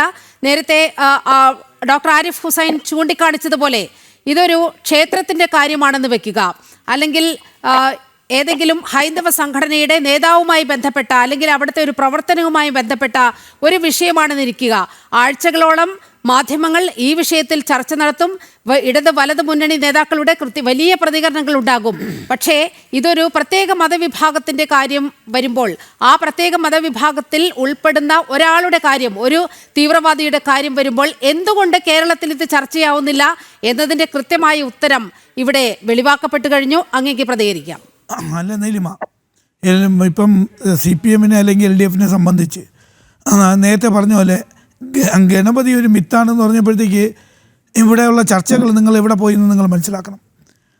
അതുപോലെ തന്നെ ബഹുമാനപ്പെട്ട മുഖ്യമന്ത്രി അദ്ദേഹം പറഞ്ഞതെന്ന് വെച്ചാൽ ഇവിടെ ഒരു ജില്ലയിൽ കുറച്ച് പേർ ഇത് കള്ളക്കടത്ത് നടത്തുന്നു, ആ കള്ളക്കടത്ത് ഒരു മതതീവ്രവാദത്തിന് ഉപയോഗിക്കുന്നു എന്ന് പറഞ്ഞപ്പോഴത്തേക്ക് എന്തെല്ലാം കോലാഹലമാണ് ഉണ്ടാക്കുന്നത്. ഇപ്പം നിങ്ങൾ നീലിമയ്ക്ക് അറിയാമല്ലോ, നിലമ്പൂർ ഉപതെരഞ്ഞെടുപ്പിൽ മുഖ്യമന്ത്രി ഒരു ജില്ലയെക്കുറിച്ച് ഒരു സമൂഹത്തിന് കംപ്ലീറ്റ് പറഞ്ഞു. സതീഷ് വസന്ത്, മുഖ്യമന്ത്രി എന്നിട്ട് ആ പ്രസ്താവനയിൽ ഉറച്ചു നിന്നോ? അതൊക്കെ PR വർക്കാണെന്നാണ് പറഞ്ഞത്. അല്ല എവിടെ പറഞ്ഞു? PR വർക്കാണ് ഉണ്ടായത്. PR ഏജൻസിക്ക് വന്ന പിഴവാണെന്നല്ലേ അക്കാര്യത്തിൽ പറഞ്ഞു വന്നത്? അല്ലല്ല, അദ്ദേഹത്തിന് നിലപാട് മാറിയിട്ടില്ല. അദ്ദേഹം പറഞ്ഞതെന്ന് വെച്ചാൽ ഒരു ജില്ലയെക്കുറിച്ച് അല്ല ഞാൻ പറഞ്ഞത്, ഒരു ജില്ലയ്ക്കകത്ത് ചില കാര്യങ്ങൾ ചെയ്യുന്നെന്നു അത് മുഖ്യമന്ത്രി എന്ന നിലയിൽ എനിക്ക് പറയേണ്ടി വന്നു. അതിന് തെറ്റെന്താ? അപ്പം അത് ഇപ്പം നിലമ്പൂർ തെരഞ്ഞെടുപ്പിൽ അതൊരു വാർത്തയായിട്ട് നടക്കുകയില്ലേ? ഇത് ഇപ്പം LDF സർക്കാരിനെ സംബന്ധിച്ച് ഈ വിഷയത്തെ ഏലത്തെ സംബന്ധിച്ച് ഒന്നും മറച്ചു വയ്ക്കാനില്ലെന്നേ. ഇത് അന്വേഷിക്കേണ്ടത് ഒന്നും മറച്ചു വെക്കാനില്ലാത്തത് കൊണ്ടാണോ ഈ കേസിൽ UAPA ചുമത്താതിരുന്നത്? UAPയുടെ 15 ആക്ട് അനുസരിച്ച് കേസെടുക്കേണ്ട ക്രൈമല്ലേ അയാളുടെ ഭാഗത്തു നിന്നുണ്ടായത്, ആ ഭീകരവാദിയുടെ ഭാഗത്തു നിന്നുണ്ടായത്? എന്നിട്ട് എന്താണ് ചെയ്തത്? ഏത് വകുപ്പ് അനുസരിച്ചാണ് സംസ്ഥാന പോലീസ് കേസെടുക്കാൻ പോയത്? NIA ഏറ്റെടുത്തതിന് ശേഷം മാത്രമല്ലേ ഇതിൽ UAPA ചുമത്തുന്ന സാഹചര്യം ഉണ്ടായത്? സതീഷ് വസന്ത്, അത് ഈ കേസ് അന്വേഷിക്കുന്നത് എങ്ങനെയാണ് പറഞ്ഞത്? ഒരു റെയിൽവേയിൽ നടന്നിട്ടുള്ള ഒരു പ്രശ്നം ഒരു കേരളത്തിൽ വെച്ച് ആയതുകൊണ്ട് മാത്രമാണ് ഒരു സംസ്ഥാന പോലീസ് അന്വേഷിക്കുന്നത്. ഈ കാര്യങ്ങൾക്ക് അന്വേഷിക്കുന്നത് NIA ആണ്. NIA ആണ് ചുമത്തേണ്ടത് UAP വേണോ വേണ്ടെന്ന്. അത് കൃത്യമായി ചുമത്തേണ്ടത് NIA ആണ്, അല്ലാതെ കേരള പോലീസ് അല്ല. ഇത് ആരാണ് പറഞ്ഞതെന്ന് എനിക്കറിഞ്ഞൂടാ. കേരള പോലീസിനെ സംബന്ധിച്ച് ശക്തമായ അന്വേഷണം നടത്തി ആ പ്രതിയെ ഇവിടെ കൊണ്ടുവന്ന് ജയിലിലാക്കുകയാണ് ചെയ്തിട്ടുള്ളത്. ഒരു കാരണവശാലും ഈ മത തീവ്രവാദം, അത് ഹിന്ദു തീവ്രവാദം എന്നാലും അതുപോലെ തന്നെ മുസ്ലിം തീവ്രവാദം എന്നാലും കൂട്ടു നിൽക്കാൻ ഈ സർക്കാരിനോ LDFനോ സാധിക്കില്ല. അത് കൃത്യമായ നടപടി വന്നിരിക്കും, അതിന് ഒരു സംശയമില്ല നീലിമ. പിന്നെ മാധ്യമങ്ങൾ ചർച്ച ചെയ്യാത്തത് LDFൻ്റെ കുഴപ്പമാണോ? ആണോ? അല്ലല്ലോ. അപ്പം ഇത് വ്യക്തമായി ഈ സർക്കാരിന് നയമുണ്ട്. ഈ 9 വർഷം കൊണ്ട് ഇവിടെ എത്ര നിയന്ത്രിക്കുന്ന ശക്തികൾ ആരാണെന്നൊക്കെ ഉള്ളത് വളരെ കൃത്യമാണ്. ഡോക്ടർ ആരിഫ് ഹുസൈൻ, അങ്ങ് ഇടപെടാൻ നോക്കുന്നുണ്ട്, എന്താണ്? ഒറ്റ ചോദ്യമുള്ള അദ്ദേഹത്തോട്, അള്ളാഹു മിത്താണോ? അല്ല, ആരാ പറഞ്ഞേ? അല്ല, ഗണപതി മിത്താണെന്ന് നിങ്ങൾ പറഞ്ഞാണല്ലോ. ഇവിടെ അതിന്റെ ആളുകളൊക്കെ അത് സപ്പോർട്ട് ചെയ്തതാണ്, ഇടതുപക്ഷം അത് വലിയ തോതിൽ പൊക്കി പിടിച്ചാണ്. നിങ്ങളൊന്ന് പറയൂ, ഒറ്റ ശ്വാസത്തിൽ പറയൂ, അള്ളാഹു മിത്താണോ? ഞാൻ പറഞ്ഞിട്ട് എല്ലാം വിശ്വാസത്തിന്റെ അള്ളാഹു മിത്താണോ? അതെ, ഗണപതി മിത്താണല്ലോ. അല്ല, ഗണപതി മിത്താണെന്ന് പറയുമ്പോൾ അല്ലാഹു മിത്താണോ എന്ന് ചോദിക്കുമ്പോൾ ഒരു മറുപടി പല ചർച്ചകളിലും ഈ വിഷയം നിങ്ങളെ പോലുള്ള പ്രതിനിധികളുടെ മുന്നിലേക്ക് ഉയർത്തിയതാണ്. പക്ഷേ കൃത്യമായ ഒരു മറുപടി എവിടെ നിന്നും ഉണ്ടായിട്ടില്ല. ഉത്തരം കിട്ടുന്നില്ല. അതുകൊണ്ടാണ് ഞാൻ ചോദിക്കുന്നത്. ഗണപതി മിത്താണ്, എനിക്ക് പറയാം അള്ളാഹു മിത്താണ്. നിങ്ങൾ പറയൂ, അള്ളാഹു മിത്താണോ? അല്ല, ഞാൻ ഇതൊക്കെ ഒരു വിശ്വാസത്തിന്റെ ഇതല്ലേ. അത് അപ്പൊ ഗണപതി എന്താ വിശ്വാസത്തിന്റെ? ഗണപതി എല്ലാം ഇപ്പൊ അള്ളാഹു സതീഷ് വസന്ത്, നിങ്ങളിപ്പോൾ ഗണപതി മിത്താണ് എന്ന് ഷംസീർ പറഞ്ഞല്ലോ. ആ വാക്കുകളിലൊക്കെ ഇപ്പോഴും നിങ്ങൾ ഉറച്ചു നിൽക്കുകയാണ്. അല്ലാഹു മിത്താണ് എന്ന് പറഞ്ഞു വന്നാൽ നിങ്ങൾ അത് അംഗീകരിക്കുമോ? ഷംസീർ അദ്ദേഹം പറഞ്ഞപ്പോഴത്തേക്ക് ഇവിടെ എന്തെല്ലാം കോലാഹലങ്ങൾ ഉണ്ടാക്കി. എന്താ നീലിമ?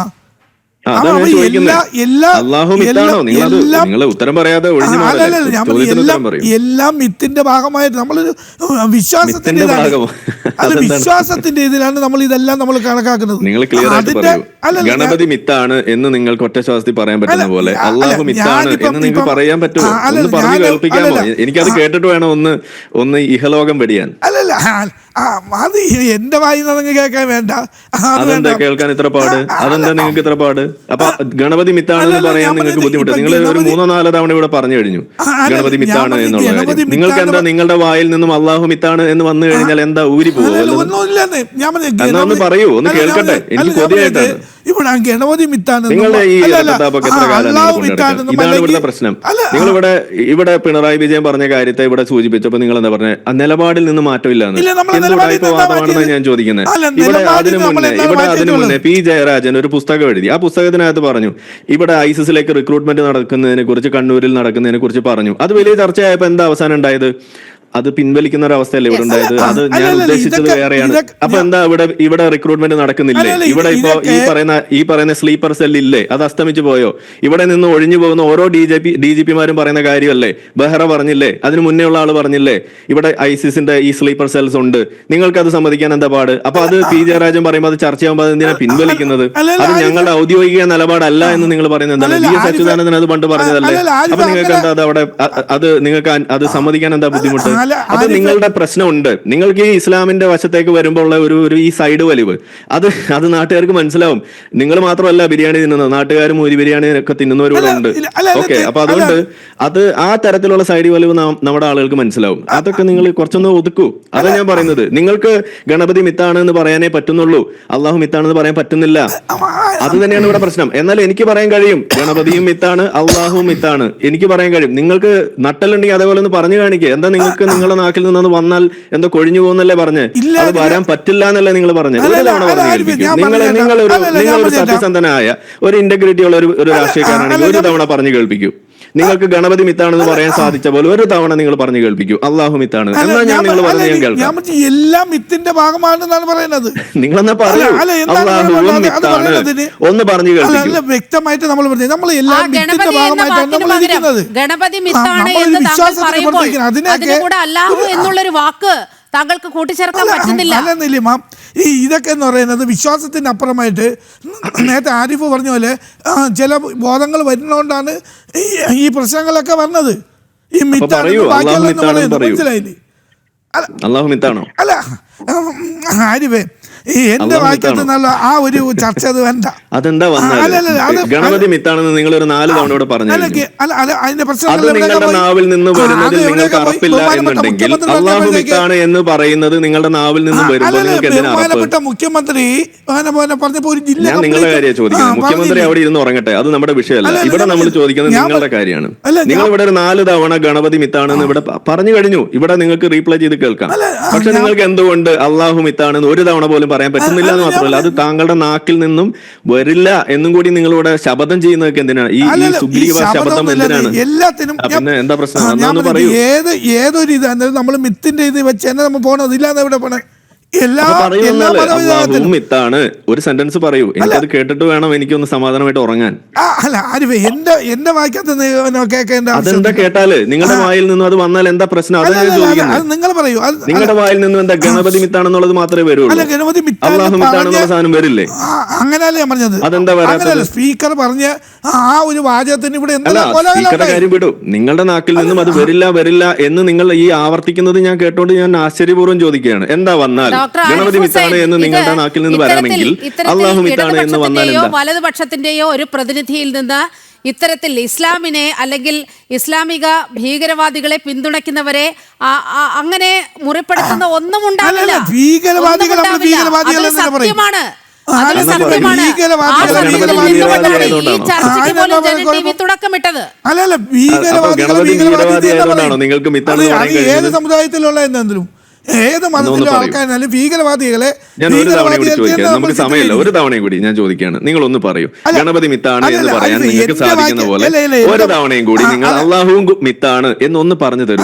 ഒരു തവണ ഞാൻ ലാസ്റ്റ്, ഇനി ഞാൻ ചോദിക്കുന്നില്ല, നിങ്ങളുടെ ആ ബുദ്ധിമുട്ട് ഞാൻ മനസ്സിലാക്കിയത് ഒരു തവണ കൂടി ചോദിച്ചാൽ നിർത്താം. ഇനി നിങ്ങൾക്ക് നിങ്ങളുടെ സൗകര്യം പോലെ ചെയ്യാം. അതല്ല ഞാൻ പറഞ്ഞത്, എല്ലാം മിത്തിന്റെ ഒരു ഭാഗമാണ്.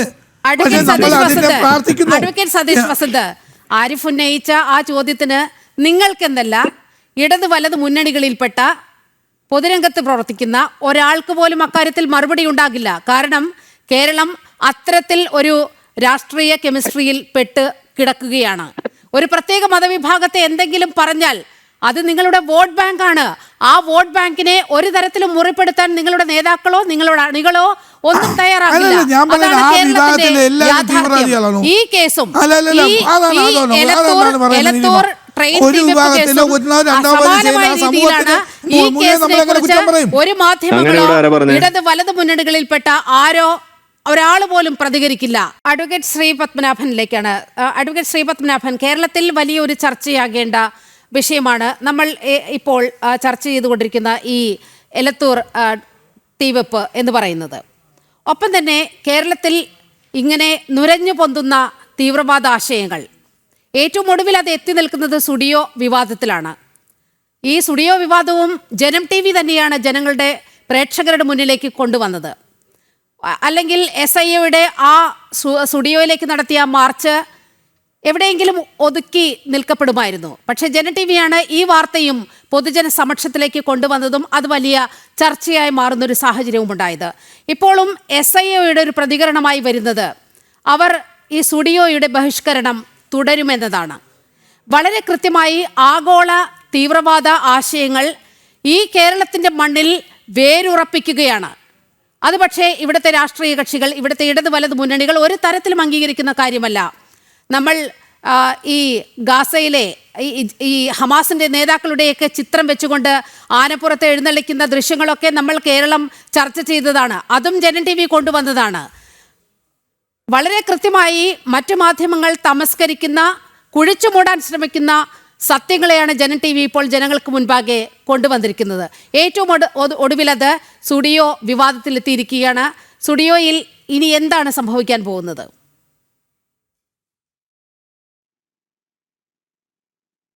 ഇതെന്താ അറിയോ, ഈ ലോകത്ത് ഏറ്റവും ഭാഗ്യവാന്മാരായ മുസ്ലിങ്ങൾ താമസിക്കുന്നത് തീവ്രവാദത്തിനെതിരെ ശക്തമായ നടപടിയെടുക്കുന്ന രാജ്യങ്ങളിലാണ്. അവരാണ് ലോകത്തെ ഏറ്റവും ഭാഗ്യവാന്മാരായ മുസ്ലിങ്ങൾ. അതിൽ സൗദി അറേബ്യ വരെ പെടും. കാരണം ഞാൻ സൗദി അറേബ്യയിൽ ജോലി ചെയ്യുന്ന എൻ്റെ സുഹൃത്തുക്കൾ പറഞ്ഞത്, സൗദി അറേബ്യ ലോകത്ത് പല ഭാഗത്തുള്ള തീവ്രവാദ സംഘടനകൾക്കൊക്കെ ചിലപ്പോൾ സാമ്പത്തിക സഹായമൊക്കെ ചെയ്യുന്നുണ്ടാവും. പക്ഷേ സൗദി അറേബ്യയിൽ ഒരുവൻ തീവ്രവാദ പ്രവർത്തനം നടത്തിയാൽ അവൻ ഡിസപ്പിയർ ആവും, അവൻ അപ്രത്യക്ഷനാവും.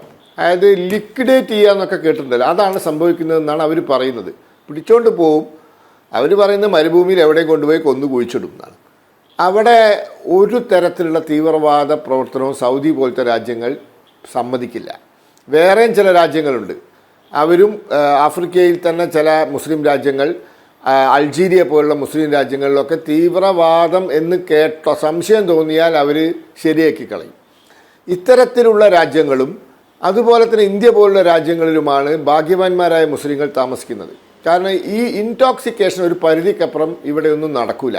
ഇപ്പോൾ ഇന്ത്യയുടെ ഒരു ചരിത്രമെടുത്ത് പരിശോധിച്ചാൽ 2 അവസരങ്ങളിൽ മാത്രമാണ് ഈ രാജ്യം ഭരിക്കുന്ന ഗവൺമെൻറ്റുകൾ ഈ ഇസ്ലാമികമായ ഈ ഫണ്ടമെൻ്റലിസ്റ്റുകളുടെ താളത്തിന് തുള്ളിയിട്ടുള്ളത്. അതൊന്ന് രാജീവ് ഗാന്ധിയുടെ ഗവൺമെൻറ്റാണ്. രാജീവ് ഗാന്ധി സർക്കാർ ഈ സുപ്രീം കോടതിയുടെ അന്നത്തെ ഷബാനു കേസിലെ വിധി മറികടക്കാൻ വേണ്ടി ഇവർ സമ്മർദ്ദം ചെലുത്തിയപ്പോൾ മുസ്ലിം വിമൻ ഡൈവോഴ്സ്ഡ് മുസ്ലിം വുമൻസ് പ്രൊട്ടക്ഷൻ ആക്ട് 1986 പാസ്സാക്കി കൊടുത്തു. സുപ്രീം കോടതി വിധി മറികടക്കാൻ. അന്നാണ് ഇവിടെ ഗവർണറായിരുന്ന ആരിഫ് മുഹമ്മദ് ഖാൻ രാജീവ് ഗാന്ധി സർക്കാരിൽ നിന്ന് രാജിവെച്ചത്. സത്യത്തിൽ ആ നടപടിക്ക് ശേഷം കോൺഗ്രസ്സിന് പിന്നെ ഇന്ത്യയിൽ സ്വന്തം നിലയിൽ ഭൂരിപക്ഷം കിട്ടിയിട്ടില്ല. പിന്നീട് നാം കോൺഗ്രസ്സുകാർ ഈ ഇസ്ലാമിക തീവ്രവാദ അതല്ലെങ്കിൽ ഈ എന്താ പറയുക ഫണ്ടമെൻ്റലിസ്റ്റുകളായ ആളുകളുടെ താളത്തിന് തുള്ളുന്നത് കണ്ടത് മൻമോഹൻ സിംഗ് സർക്കാരിൻ്റെ കാലത്താണ്. മൻമോഹൻ സിംഗിൻ്റെ 10 കൊല്ലവും അവർ തുള്ളിക്കൊണ്ടേയിരുന്നു. ഈ 2 കാലഘട്ടം ഒഴിച്ചു നിർത്തിയാൽ ബാക്കി ഏറെക്കുറെ ഈവൻ കോൺഗ്രസ് ഭരിച്ച സമയത്തും ഏറെക്കുറെ കാര്യങ്ങളൊക്കെ ഒരു കർശനത്തിലാണ് പോയത്. ഇന്നത് വളരെ കർശനമാണ്. ഇന്ന് രാജ്യത്ത് വളരെ കർശനമായ രീതിയിലുള്ള നിലപാടുകളുണ്ട്. അതുകൊണ്ട് ഇവർക്കൊന്നും ഒരു പരിധിക്കപ്പുറം ഒരു എന്താ പറയുക ഫത്വ ഇറക്കാനോ, ഓർമ്മയുണ്ടോ പണ്ട് ഫത്വ ഇറക്കിയിരുന്നു ഒരു വിദ്വാൻ, എന്താ സൽമാൻ റഷ്ദീനെ കൊല്ലണം എന്നൊക്കെ പറഞ്ഞിട്ട്, അതിവിടെ ആഘോഷിച്ചിരുന്നു പലരും. ഇന്ന് അങ്ങനെ ഒരുവൻ ലോകത്താരും അങ്ങനെ വിവരക്കേടൊന്നും കാണിക്കുന്നില്ല. ഇനി അഥവാ കാണിച്ചാലും അത് ഏറ്റുപിടിക്കാൻ ഇന്ത്യയിൽ ആരെയും കിട്ടൂല. കാരണം പോലീസ് അല്ലെ NIA തെരഞ്ഞ് വീട്ടിൽ വരും എന്നുള്ള നല്ല ഉറച്ച വിശ്വാസം അവർക്കുണ്ട്. അപ്പോൾ ഇന്ത്യയിൽ ഇന്ന് കുറേ ഒക്കെ വ്യത്യാസമുണ്ട്. ഇപ്പം നമുക്ക് മൻമോഹൻ സിംഗ് സർക്കാരിൻ്റെ കാലം ഓർമ്മയുണ്ട്. ഹൂറിയത്ത് നേതാക്കന്മാരെ ചുമലിലേറ്റി നടക്കലായിരുന്നു ഇവർക്ക് പണി. ഹൂറിയത്ത് നേതാക്കന്മാരെ മോഡി വന്നപ്പോൾ പോയി പണി നോക്കാൻ പറഞ്ഞു. പണ്ട് വാജ്പേയി ഭരിച്ചപ്പോൾ അഡ്വാനിജി ഈ ഹൂറിയത്തുകാരോടൊക്കെ പണി നോക്കാൻ പറഞ്ഞു. അപ്പോൾ ഇന്ന് അതൊന്നും നടക്കില്ല. ഇന്ന് കാശ്മീരിൽ അവന്മാരോടൊക്കെ പോകാൻ പറഞ്ഞു. ഇന്ന് കാശ്മീരിൽ അവിടെ തെരഞ്ഞെടുപ്പ് നടത്തി, 55% പോളിംഗ് നടത്തി, അവിടെ വികസനം വന്നു. 2,30,00,000 ആളുകൾ കഴിഞ്ഞ തവണ ടൂറിസ്റ്റുകൾ പോയി. പക്ഷേ തീവ്രവാദി ആക്രമണം അവർ അത് തകർക്കാൻ വേണ്ടിയാണ് നടത്തിയത്. അത് നടത്തിയപ്പോൾ പാകിസ്ഥാന് കനത്ത തിരിച്ചടി ഉണ്ടായപ്പോൾ തിരങ്ക യാത്ര, ഏറ്റവും കൂടുതൽ ആളുകൾ പങ്കെടുത്ത തിരങ്ക യാത്ര നടന്നത് കാശ്മീരിലാണ്. കാശ്മീരിലെ ജനങ്ങൾ മാറിപ്പോയി. അപ്പോൾ ഇതൊക്കെ എന്താ അറിയോ, ഈ തീവ്രവാദത്തിനെതിരെ അതിശക്തമായ നിലപാടെടുക്കണം. ഇസ്ലാമിക തീവ്രവാദം ഒരു വിട്ടുവീഴ്ചയും പാടില്ല. ഇതെടുക്കാനുള്ള മടിയാണ് ഇവിടെ. ഇപ്പോൾ നിങ്ങൾ നേരത്തെ പറഞ്ഞല്ലോ, ഷഹീൻ ബാഗിൽ നിന്ന് വന്നവനാണ് ഈ വിദ്വാൻ. ഇതിവിടെ ഒളിച്ചു വെച്ചു. ഈ ഷഹീൻ ബാഗ് സത്യത്തിൽ എന്താ പറയുക, ഒരു നഴ്സറി, തീവ്രവാദത്തെ സൃഷ്ടിച്ചൊരു നഴ്സറി ആയിരുന്നു ഷഹീൻ ബാഗ്. ഇന്ത്യ രാജ്യത്തെ പാർലമെൻറ്റ് പാസ്സാക്കിയ CAA നിയമം മുസ്ലിങ്ങളുടെ പൗരത്വം ഇല്ലാണ്ടാക്കും എന്ന് പറഞ്ഞിട്ട്, അത് സത്യത്തിൽ 3 ഇസ്ലാമിക രാജ്യങ്ങളിൽ നിന്നും മതപരമായ പീഡനം കാരണം ഇന്ത്യയിലേക്ക് വന്ന 6 മതവിഭാഗത്തിൽപ്പെട്ട ആളുകൾക്ക് ഇന്ത്യൻ പൗരത്വം കൊടുക്കുന്ന ഒരു നിയമമാണ്. അതിൽ മുസ്ലിങ്ങളെ പൗരത്വമായിട്ട് ഒരു ബന്ധവുമില്ല. അപ്പോൾ പാകിസ്ഥാനിലെയും അഫ്ഗാനിസ്ഥാനിലെയും ബംഗ്ലാദേശ് എന്ന ഇസ്ലാമിക രാജ്യങ്ങളിൽ മുസ്ലിങ്ങൾക്ക് എന്ത് ബുദ്ധിമുട്ട്? അപ്പോൾ അവിടെ ബുദ്ധിമുട്ട് അനുഭവിച്ച് ഇങ്ങോട്ട് വന്ന 6 മതവിഭാഗങ്ങൾക്ക് പൗരത്വം കൊടുക്കാൻ കൊണ്ടുവന്ന നിയമം അത് മുസ്ലിങ്ങൾക്കെതിരാന്ന് പറഞ്ഞിട്ട് ഷഹീൻ ബാഗ് സമരം ചെയ്ത് ഇന്ത്യയിലെ പല ഭാഗത്തും ഷഹീൻ ബാഗ് മോഡൽ സമരം, ഇവിടെ പേരാമ്പ്രയൊക്കെ ഷഹീൻ ബാഗ് മോഡൽ സമരം, കോഴിക്കോട് അരീക്കാടൊക്കെ ഞാൻ കണ്ടത് ഷഹീൻ ബാഗ് മോഡൽ സമരം. ഇത് സൃഷ്ടിച്ച ഒരു തീവ്രവാദിയാണ് ഈ വിദ്വാൻ. അപ്പോൾ ഇതൊക്കെ എന്താ അറിയോ, ഇതൊക്കെ കറക്റ്റ് നിലപാടെടുത്താൽ, ശക്തമായ നിലപാടെടുത്താൽ അവസാനിക്കാവുന്നതേ ഉള്ളൂ. അതെടുക്കാനുള്ള തൻ്റെ ഇടം ഈ 4 വോട്ടിന് വേണ്ടി പിന്നാലെ ഓടി നടക്കുന്ന ഈ കമ്മ്യൂണിസ്റ്റുകാർക്കും കോൺഗ്രസ്സുകാർക്കും ഇല്ല. അതിനൊരു കാരണം എന്താണെന്ന് വെച്ച് കഴിഞ്ഞാൽ 2 പേരും അവർ വല്ലാത്ത അവസ്ഥയിലാണ്. കോൺഗ്രസിൻ്റെ അവസ്ഥ നമുക്കറിയാലോ, കമ്മ്യൂണിസ്റ്റ് പാർട്ടീൻ്റെ അവസ്ഥയും നമുക്കറിയാം. കമ്മ്യൂണിസ്റ്റുകാർക്ക് ഇനി കേരളം മാത്രമേ ഉള്ളൂ, അതുകൂടി പോയാൽ പിന്നെ കാശിക്ക് പോകാം. കോൺഗ്രസ്സുകാരുടെ അവസ്ഥ ഏതാണ്ട് അങ്ങനെയാണ്, 3-ാം തവണയും ഭരണം പോയിരിക്കുകയാണ്. അപ്പോൾ ഏത് തീവ്രവാദിയുടെ വോട്ടിനു വേണ്ടി അവർ ഓടി നടക്കും. അപ്പോൾ ഇതാണ് കുഴപ്പം. ഇവരിങ്ങനെ കുറച്ച് ആൾക്കാർ ഈ നിലപാടെടുക്കുന്നത് കൊണ്ടാണ് ഇവരൊക്കെ കുറച്ചൊക്കെ ഇപ്പോഴും പല സ്ഥലത്തും ജീവൻ ഇങ്ങനെ ഇപ്പോൾ ഈ ബഹിഷ്കരണ ആഹ്വാനമൊക്കെ നടത്താനുള്ള ധൈര്യം വെക്കുന്നത് എന്നുള്ളതാണ് യാഥാർത്ഥ്യം. യെസ്, സതീഷ് വസന്തയിലേക്ക് ഒരിക്കൽ കൂടി ഒന്ന് പോകേണ്ടതുണ്ട്. സതീഷ് നോക്കൂ, ഈ നിലമ്പൂരിലേക്ക് വരികയാണെങ്കിൽ പോലും അവിടെ തീവ്രവാദികളുടെ വോട്ട്, ഭീകരവാദ സംഘടനകളുമായി കൈകോർക്കുന്നവരുടെ വോട്ട് വേണ്ട എന്ന് പറയാൻ LDFന് അവിടെ ധൈര്യം പോരാ. SDPIയുടെ വോട്ടും കിട്ടിയാൽ ഞങ്ങൾ വാങ്ങിക്കുമെന്ന് CPMന്റെ ജില്ലാ സെക്രട്ടേറിയറ്റ് അംഗം പറയുന്നതായുള്ള വാർത്തകളൊക്കെ പുറത്തു വന്നു. അപ്പോൾ SDPI ആയാലും വേണ്ടില്ല, വെൽഫെയർ പാർട്ടി ആയാലും വേണ്ടില്ല, ഞങ്ങൾ ഇവരുടെയൊക്കെ വോട്ട് വാങ്ങും എന്ന് വളരെ കൃത്യമായി സ്പഷ്ടമായി നിങ്ങൾ പറയുമ്പോൾ ഇത്തരത്തിലുള്ള ഭീകരതയ്ക്കെതിരെ ഒരു നിലപാടെടുക്കാൻ നിങ്ങൾക്ക് കഴിയില്ല. അത് യാഥാർത്ഥ്യവുമാണ്. സതീഷ്, അല്ല നീലിമ, നിലമ്പൂർ എങ്ങനെയാണ് ഉപതെരഞ്ഞെടുപ്പ് വന്നത് അറിയാമോ? അങ്ങനെയാണെങ്കിൽ അൻവർ എന്താണ് പറഞ്ഞത്? വിമാനത്താവളത്തിൽ നിന്ന് ഇറങ്ങിയ സ്വർണ്ണങ്ങൾ വെളിയിൽ നിന്ന്. ഈ നിലമ്പൂരിലെ ഉപതെരഞ്ഞെടുപ്പ് സംജാതമായ സാഹചര്യമൊക്കെ നമ്മുടെ മുന്നിലുള്ളതാണ്. അതല്ല ഞാൻ പറയുന്നത്.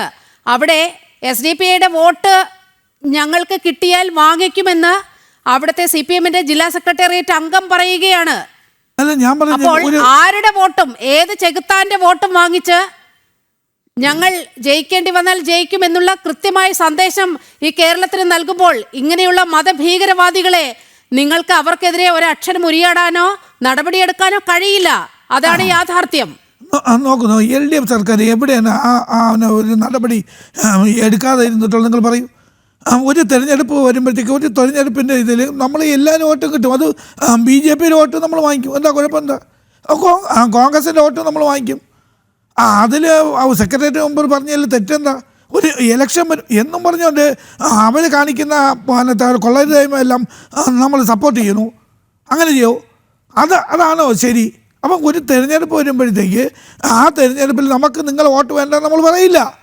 നമ്മൾ പക്ഷേ നിങ്ങൾ കാണിക്കുന്ന എല്ലാ കൊള്ളരുതായ്മ നമ്മൾ സപ്പോർട്ട് ചെയ്യില്ല. അത് മനസ്സിലാക്കണം നീലിമ. എന്ത് കൊള്ളരുതായ്മ? അല്ല, ഏത് കൊള്ളരുതായ്മ? അല്ല, ഇപ്പം ഞാൻ പറഞ്ഞത് അല്ല, ഞാൻ പറഞ്ഞത് കൊള്ളരുതായ്മ എന്ന് വെച്ചാൽ തീവ്രവാദ പ്രവർത്തനങ്ങളോ അല്ലെങ്കിൽ നമ്മളെ രാഷ്ട്രത്തിനോ എതിരായിട്ട് നിൽക്കുകയോ അങ്ങനെ എന്ത് ചെയ്താലും അതിന് നമ്മൾ കൂട്ടിക്കില്ല. പക്ഷേ അപ്പോൾ CPM-ന്റെ ജനറൽ സെക്രട്ടറി MA ബേബി എടുത്ത രാജ്യവിരുദ്ധ നിലപാടോ പാൽഗാം വിഷയത്തിൽ, ഓപ്പറേഷൻ സിന്ദൂറിന്റെ വിഷയത്തിലൊക്കെ? അല്ല, അത് സ്വാഭാവികമല്ലേ? അതാണ് ആ സ്വാഭാവികതയാണ്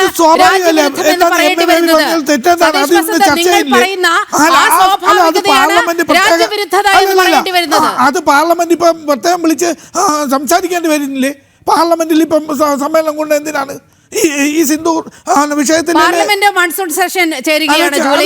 വിളിക്കുന്നത് അത് നിങ്ങളുടെ MP ജോൺ ബ്രിട്ടാസ് അടക്കമുള്ളവർ രാജ്യത്തിന്റെ നിലപാട് വിദേശ രാജ്യങ്ങളിൽ പോയി വിശദീകരിച്ചു. രാജ്യത്തിന്റെ നിലപാട് ഇന്നതാണ്. ഓപ്പറേഷൻ സിന്ദൂറിന് ഇടയായ സാഹചര്യം എന്താണ് എന്ന് ജോൺ ബ്രിട്ടാസ് MP അടക്കമുള്ളവർ വിദേശ രാജ്യങ്ങളിൽ പോയി സംസാരിച്ചിട്ടുണ്ട്. പക്ഷേ ഇപ്പോഴത്തേക്ക് വരുമ്പോൾ കേരളത്തിൽ സാധാരണഗതിയിൽ CPM-ന്റെ പ്രസ്താവന ചർച്ച ചെയ്യപ്പെടുന്നത് കേരളത്തിൽ മാത്രമാണല്ലോ. ആ കേരളത്തിലേക്ക് എത്തുമ്പോൾ MA ബേബി പറയുകയാണ് ഈ ഓപ്പറേഷൻ സിന്ദൂർ ഒക്കെ എന്നൊക്കെ പറയുന്നത് അത് ഒരുതരം പാകിസ്ഥാനെ ഈ തീവ്രവാദി രാജ്യമായിട്ടൊക്കെ കാണാൻ കഴിയുമോ?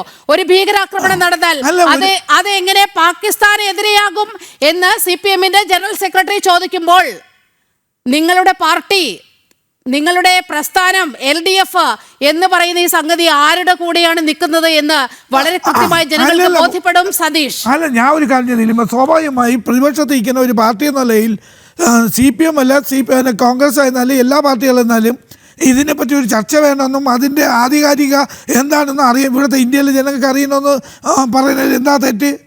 ആ തെറ്റിന് നിങ്ങൾ എന്താ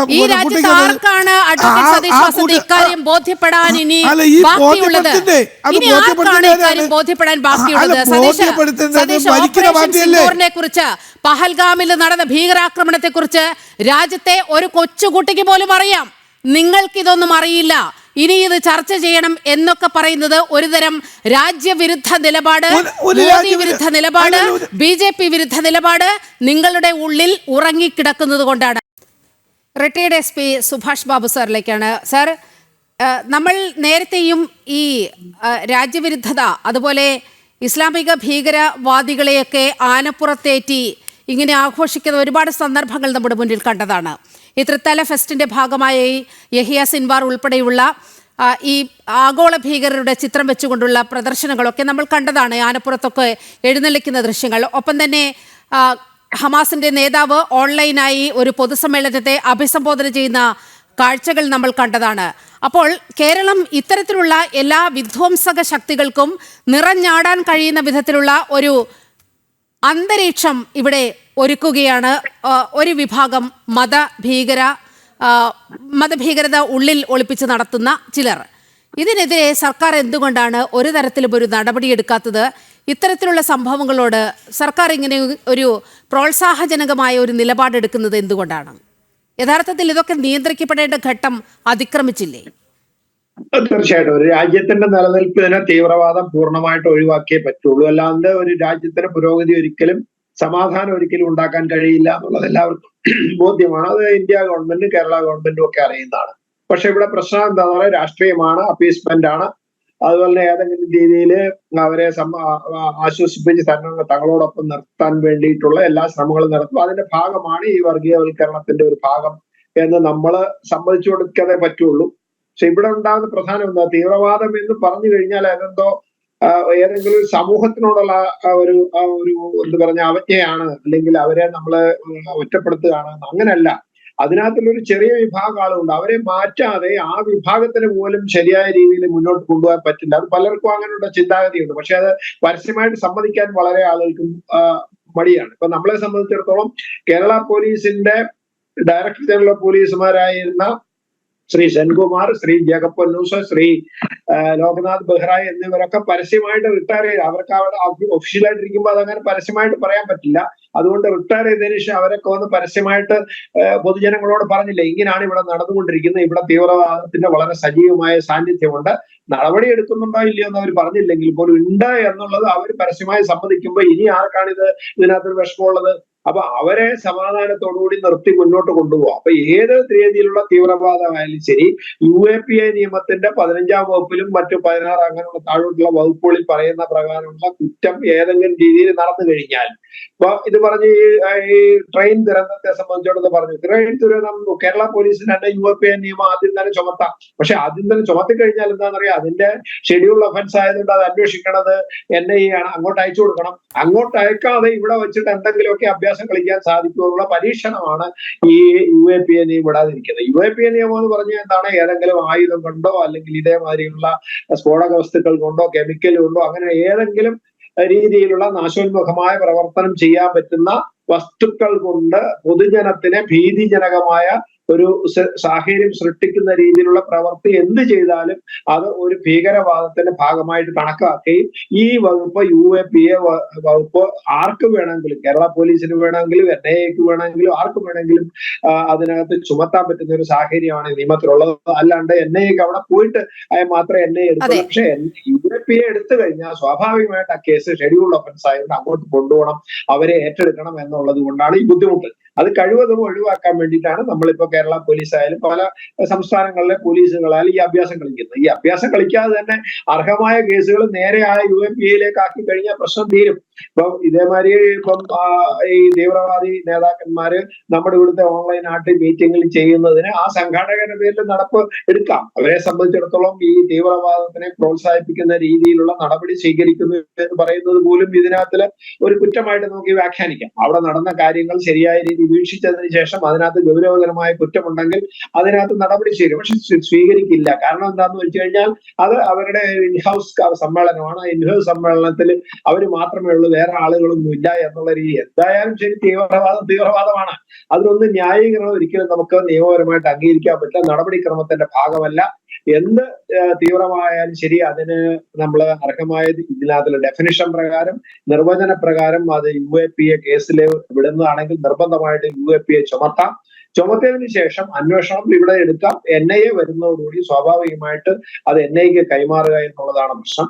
ഈ നമ്മുടെ ട്രെയിൻ ദുരന്തത്തിലും ഉണ്ടായിരുന്ന പ്രശ്നം എന്താന്ന് പറഞ്ഞു കഴിഞ്ഞാൽ UAPA ചുമത്താൻ സാധിക്കാത്തതുകൊണ്ടല്ല, സാധിക്കുമായിരുന്നു. പക്ഷെ ചുമത്തി കഴിഞ്ഞു കഴിഞ്ഞാൽ കൈവിട്ടു പോവല്ലോ, ആരെങ്കിലും ഏതെങ്കിലും രീതിയിൽ സഹായിക്കണമെന്ന് ഗൂഢോദ്ദേശം ഉണ്ടെങ്കിൽ അത് നടക്കില്ലല്ലോ എന്ന് വരികയും അതിന്റെ ഭാഗമായിട്ട് ഒരു IG അതിനകത്ത് ഇടപെട്ട് ഇത് തീവ്രവാദമാണ്, ഈ വ്യക്തി തീവ്രവാദിയാണ് എന്നുള്ളതിന്റെ ഒരു ഏകദേശ തെളിവുകൾ പുറത്തേക്ക് കൊണ്ടുവരാൻ സാധിച്ച ഒരു സാഹചര്യത്തിലാണ് അദ്ദേഹത്തിനെ ഉപദ്രവിക്കാൻ വേണ്ടി തീരുമാനിച്ചത്.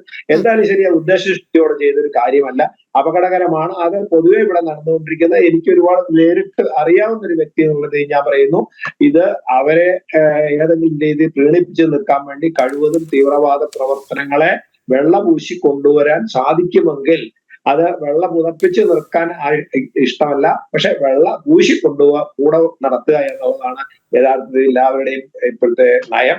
ആ നയത്തിന് വലിയ മാറ്റമൊന്നും ഉണ്ടായിട്ടില്ല. അപകടം വരുന്ന അവസരത്തിൽ നിലവിളിച്ച് അതിന്റെ പിന്നാലെ അങ്ങനെയാണ് ഇങ്ങനെയാണെന്ന് ന്യായീകരിക്കും എല്ലാവരും എന്നല്ലാണ്ട് അത് ഒരിക്കലും നമുക്ക് സ്വീകാര്യമായ നിയമത്തിന്റെ മുമ്പിൽ ശരിയായ ന്യായീകരണമല്ല എന്നുള്ളതാണ് എന്റെ അഭിപ്രായം. യെസ്, ഒരു അഭിഭാഷകൻ കൂടിയായ അഡ്വക്കേറ്റ് സതീഷ് വസന്ത്, അങ്ങയുടെ കൂടി അറിവിലേക്കാണ് റിട്ടയർഡ് SP സുഭാഷ് ബാബു ചില കാര്യങ്ങൾ പറഞ്ഞു വെച്ചത്. ഞാൻ നേരത്തെ ചോദിക്കുകയുണ്ടായി എന്തുകൊണ്ട് UAPA ചുമത്തിയില്ല, അതുപോലെ എക്സ്പ്ലോസീവ്സ് ആക്ട് അനുസരിച്ച് കേസെടുത്തില്ല എന്നത് ഞാൻ ചോദിച്ചു. പക്ഷേ താങ്കൾ അതിന് വിരുദ്ധമായ ചില മറുപടിയാണ് പറഞ്ഞത്. അതിൽ ഒരു ക്ലാരിഫിക്കേഷനാണ് റിട്ടയർഡ് എസ് പിയുടെ ഭാഗത്തു നിന്നുണ്ടായത്. അഡ്വക്കേറ്റ് ശ്രീപത്മനാഭനിലേക്കാണ്. അഡ്വക്കേറ്റ് ശ്രീപത്മനാഭൻ, അങ്ങ് പലപ്പോഴും പറയാറുണ്ട് ഇവിടെ തീവ്രവാദ ബന്ധം ആരോപിക്കപ്പെടുമ്പോൾ കേരളത്തിൽ ഇതൊക്കെ പതിറ്റാണ്ടുകളായി വളരെ കൃത്യമായി നടക്കുകയാണ്. അതാണ് BJP അടക്കമുള്ള സംഘടനകൾ, സംഘപരിവാർ സംഘടനകളെല്ലാം ഈ മാധ്യമമടക്കം ചൂണ്ടിക്കാട്ടുന്നത് ആ ഒരു വസ്തുതയാണ്. ഇപ്പോൾ ഏറ്റവും ഒടുവിൽ സ്റ്റുഡിയോ വിവാദത്തിലെത്തിയിരിക്കുന്നു. മറ്റൊന്നുകൂടി വരികയാണ്. ഈ മലയാളികൾ രാജ്യത്തിൻ്റെ തന്നെ നാണം കെടുത്തുന്ന ഒരവസ്ഥയിലേക്ക് കാര്യങ്ങൾ നീങ്ങുകയാണ്. നമ്മൾ നേരത്തെ ഈ കൊച്ചിൻ യൂണിവേഴ്സിറ്റി ആലുമിനി അസോസിയേഷൻ്റെ കാര്യം കണ്ടു. ഇപ്പോൾ അസർബൈജാനിൽ നടക്കുന്ന വേൾഡ് മലയാളി ഓർഗനൈസേഷൻ്റെ മീറ്റിംഗ് അവിടെ നടക്കാൻ പോവുകയാണ്. മേജർ കോൺഫറൻസ് ജൂൺ 27 മുതൽ 30 വരെ അവിടെ നടക്കാൻ പോവുകയാണ്. അപ്പോൾ അവിടെയും രാജ്യവിരുദ്ധ നിലപാടിന് മലയാളി ചുക്കാൻ പിടിക്കുകയാണ്.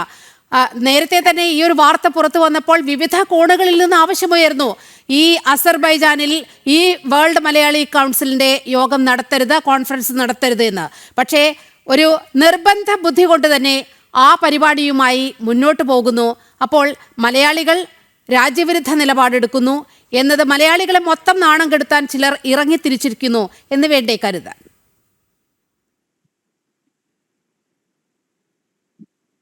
അതിനിപ്പോൾ എന്താ പുതുമ? ഇവിടെ സുഭാഷ് ബാബു സാറ് ലോക്നാഥ് ബെഹ്റയുടെ കാര്യം പറഞ്ഞു.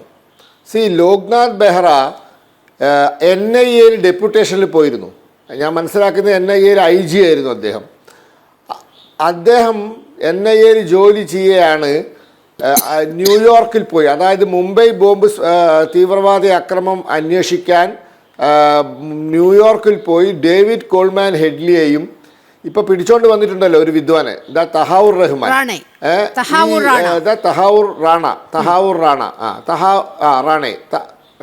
റാണയും ചോദ്യം ചെയ്തിട്ട് തഹാവൂർ റാണേനെ ജേവിഡ് കോൾമാൻ ഹെഡ്ലിയെയും ചോദ്യം ചെയ്തിട്ട് ലോക്നാഥ് ബെഹ്റയാണ് കണ്ടെത്തിയത്. ആ ടീമാണ്, അദ്ദേഹത്തിൻ്റെ ടീമാണ് കണ്ടെത്തിയത്. എന്ത്?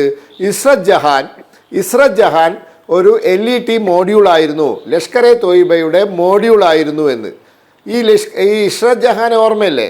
2005, 2006 കാലഘട്ടത്തിൽ ഗുജറാത്തിൽ വെച്ച് വെടിയേറ്റ് മരിച്ചതാണ്. അന്ന് അവരുടെ കൂടെ ഒരു പ്രാണേഷ് കുമാർ എന്ന് പറയുന്ന ഒരു ഡ്രൈവർ ഉണ്ടായിരുന്നു, 2 അജ്ഞാത വ്യക്തികളുണ്ടായിരുന്നു. അവർ പിന്നെ അന്വേഷണത്തിന് മനസ്സിലായി അവർ POKയിലുള്ള ആൾക്കാരാണ്, പാക് അധിനിവേശ കാശ്മീരിലുള്ള ആൾക്കാരാണ്. ഇങ്ങനെ കുറച്ച് ആൾക്കാർ ഇവിടെ വന്നിട്ടുണ്ട് എന്ന് ആദ്യം തന്നെ വിവരം കണ്ടെത്തുന്നത് ആന്ധ്ര പോലീസാണ്. കോൺഗ്രസ് ഭരിക്കുന്ന സംസ്ഥാനം. അന്ന് YS രാജശേഖർ റെഡ്ഡിയാണ് മുഖ്യമന്ത്രി. അവരത് കോൺഗ്രസ് NCP സർക്കാർ ഭരിക്കുന്ന മഹാരാഷ്ട്ര പോലീസിന് ആ വിവരം കൈമാറി. മഹാരാഷ്ട്ര പോലീസാണ് ഗുജറാത്തിന് വിവരം കൈമാറുന്നത് ഇങ്ങനെ 3-4 വരുന്നുണ്ട് എന്ന്. അവരാണ് വണ്ടി നിർത്താൻ നോക്കിയപ്പോൾ വണ്ടി കൈ കാണിച്ചപ്പോൾ നിർത്താണ്ട് പോവുകയും വെടിവെക്കുകയൊക്കെ ചെയ്തപ്പോൾ അവർ തിരിച്ച് വെടിവെച്ചിട്ട് അവർ മരിച്ചത്. ഈ ഇസ്രത് ജഹാനെ പറ്റി ഇവിടെ കവിത എഴുതി, ഇവിടെ അറിയപ്പെടുന്ന ഒരു കവിയത്രി ഇസ്രത് ജഹാനെ പറ്റി കേരളത്തിൽ കവിത എഴുതി, മാലാഖയാണ് ഇസ്രത് ജഹാൻ എന്ന് പറഞ്ഞിട്ട്. വർഷങ്ങൾക്ക് ശേഷം ഡേവിഡ് കോൾമാൻ ഹെഡ്ലിയെയും തഹാവൂർ റാണേനെയും ചോദ്യം ചെയ്തിട്ട് ലോക്നാഥ് ബെഹ്റ കണ്ടെത്തി ഇവർ LET മോഡ്യൂളാണ്. ഞാൻ ചോദിക്കട്ടെ, ഒരു പോലീസുമായിട്ടുള്ള ഏറ്റുമുട്ടലിൽ 2 അജ്ഞാത വ്യക്തികളും 2 ഇന്ത്യക്കാരും മരണപ്പെടുന്നു, അവരുടെ കയ്യിൽ ആയുധങ്ങൾ കിട്ടുന്നു. അവർ ഗുജറാത്തിൽ നരേന്ദ്രമോദിയെ വധിക്കാൻ പോയ ആ ലക്ഷ്യം വെച്ച് പോയവരാണ് എന്ന് ഗുജറാത്ത് പോലീസ് പറയുന്നു. ആന്ധ്ര പോലീസും മഹാരാഷ്ട്ര പോലീസുമാണ് വിവരം കൈമാറുന്നത്. അങ്ങനെ ഒരാൾ വധിക്കപ്പെട്ടാൽ അതിൻ്റെ അന്വേഷണം പൂർത്തിയാവുന്നതിന് മുമ്പ്, കാര്യങ്ങൾ വ്യക്തമാവുന്നതിന് മുന്നേ ഇവിടുത്തെ ഒരു കവിയത്രി കവിത എഴുതി ഇസ്രത് ജഹാൻ മാലാഖയാണെന്ന് പറഞ്ഞിട്ട്. എന്താ, വിജയലക്ഷ്മി എന്നങ്ങാണ് അവരുടെ പേര്. അവർ കവിത എഴുതി. അപ്പൊ ഞാൻ ചോദിക്കട്ടെ, ഇവരുടെ ഒക്കെ നിലവാരം എന്താ? ഇവരൊക്കെ ഏത് ലോകത്തെ? ഇതാണ് കേരളത്തിലെ കേരളത്തിലെ പ്രബുദ്ധർ എന്ന് അവകാശപ്പെടുന്ന പലരും കാണിച്ചിട്ടുള്ളത്. ജന ഡിബേറ്റ് അതിന്റെ അവസാന ഘട്ടത്തിലേക്ക് കടക്കുകയാണ്.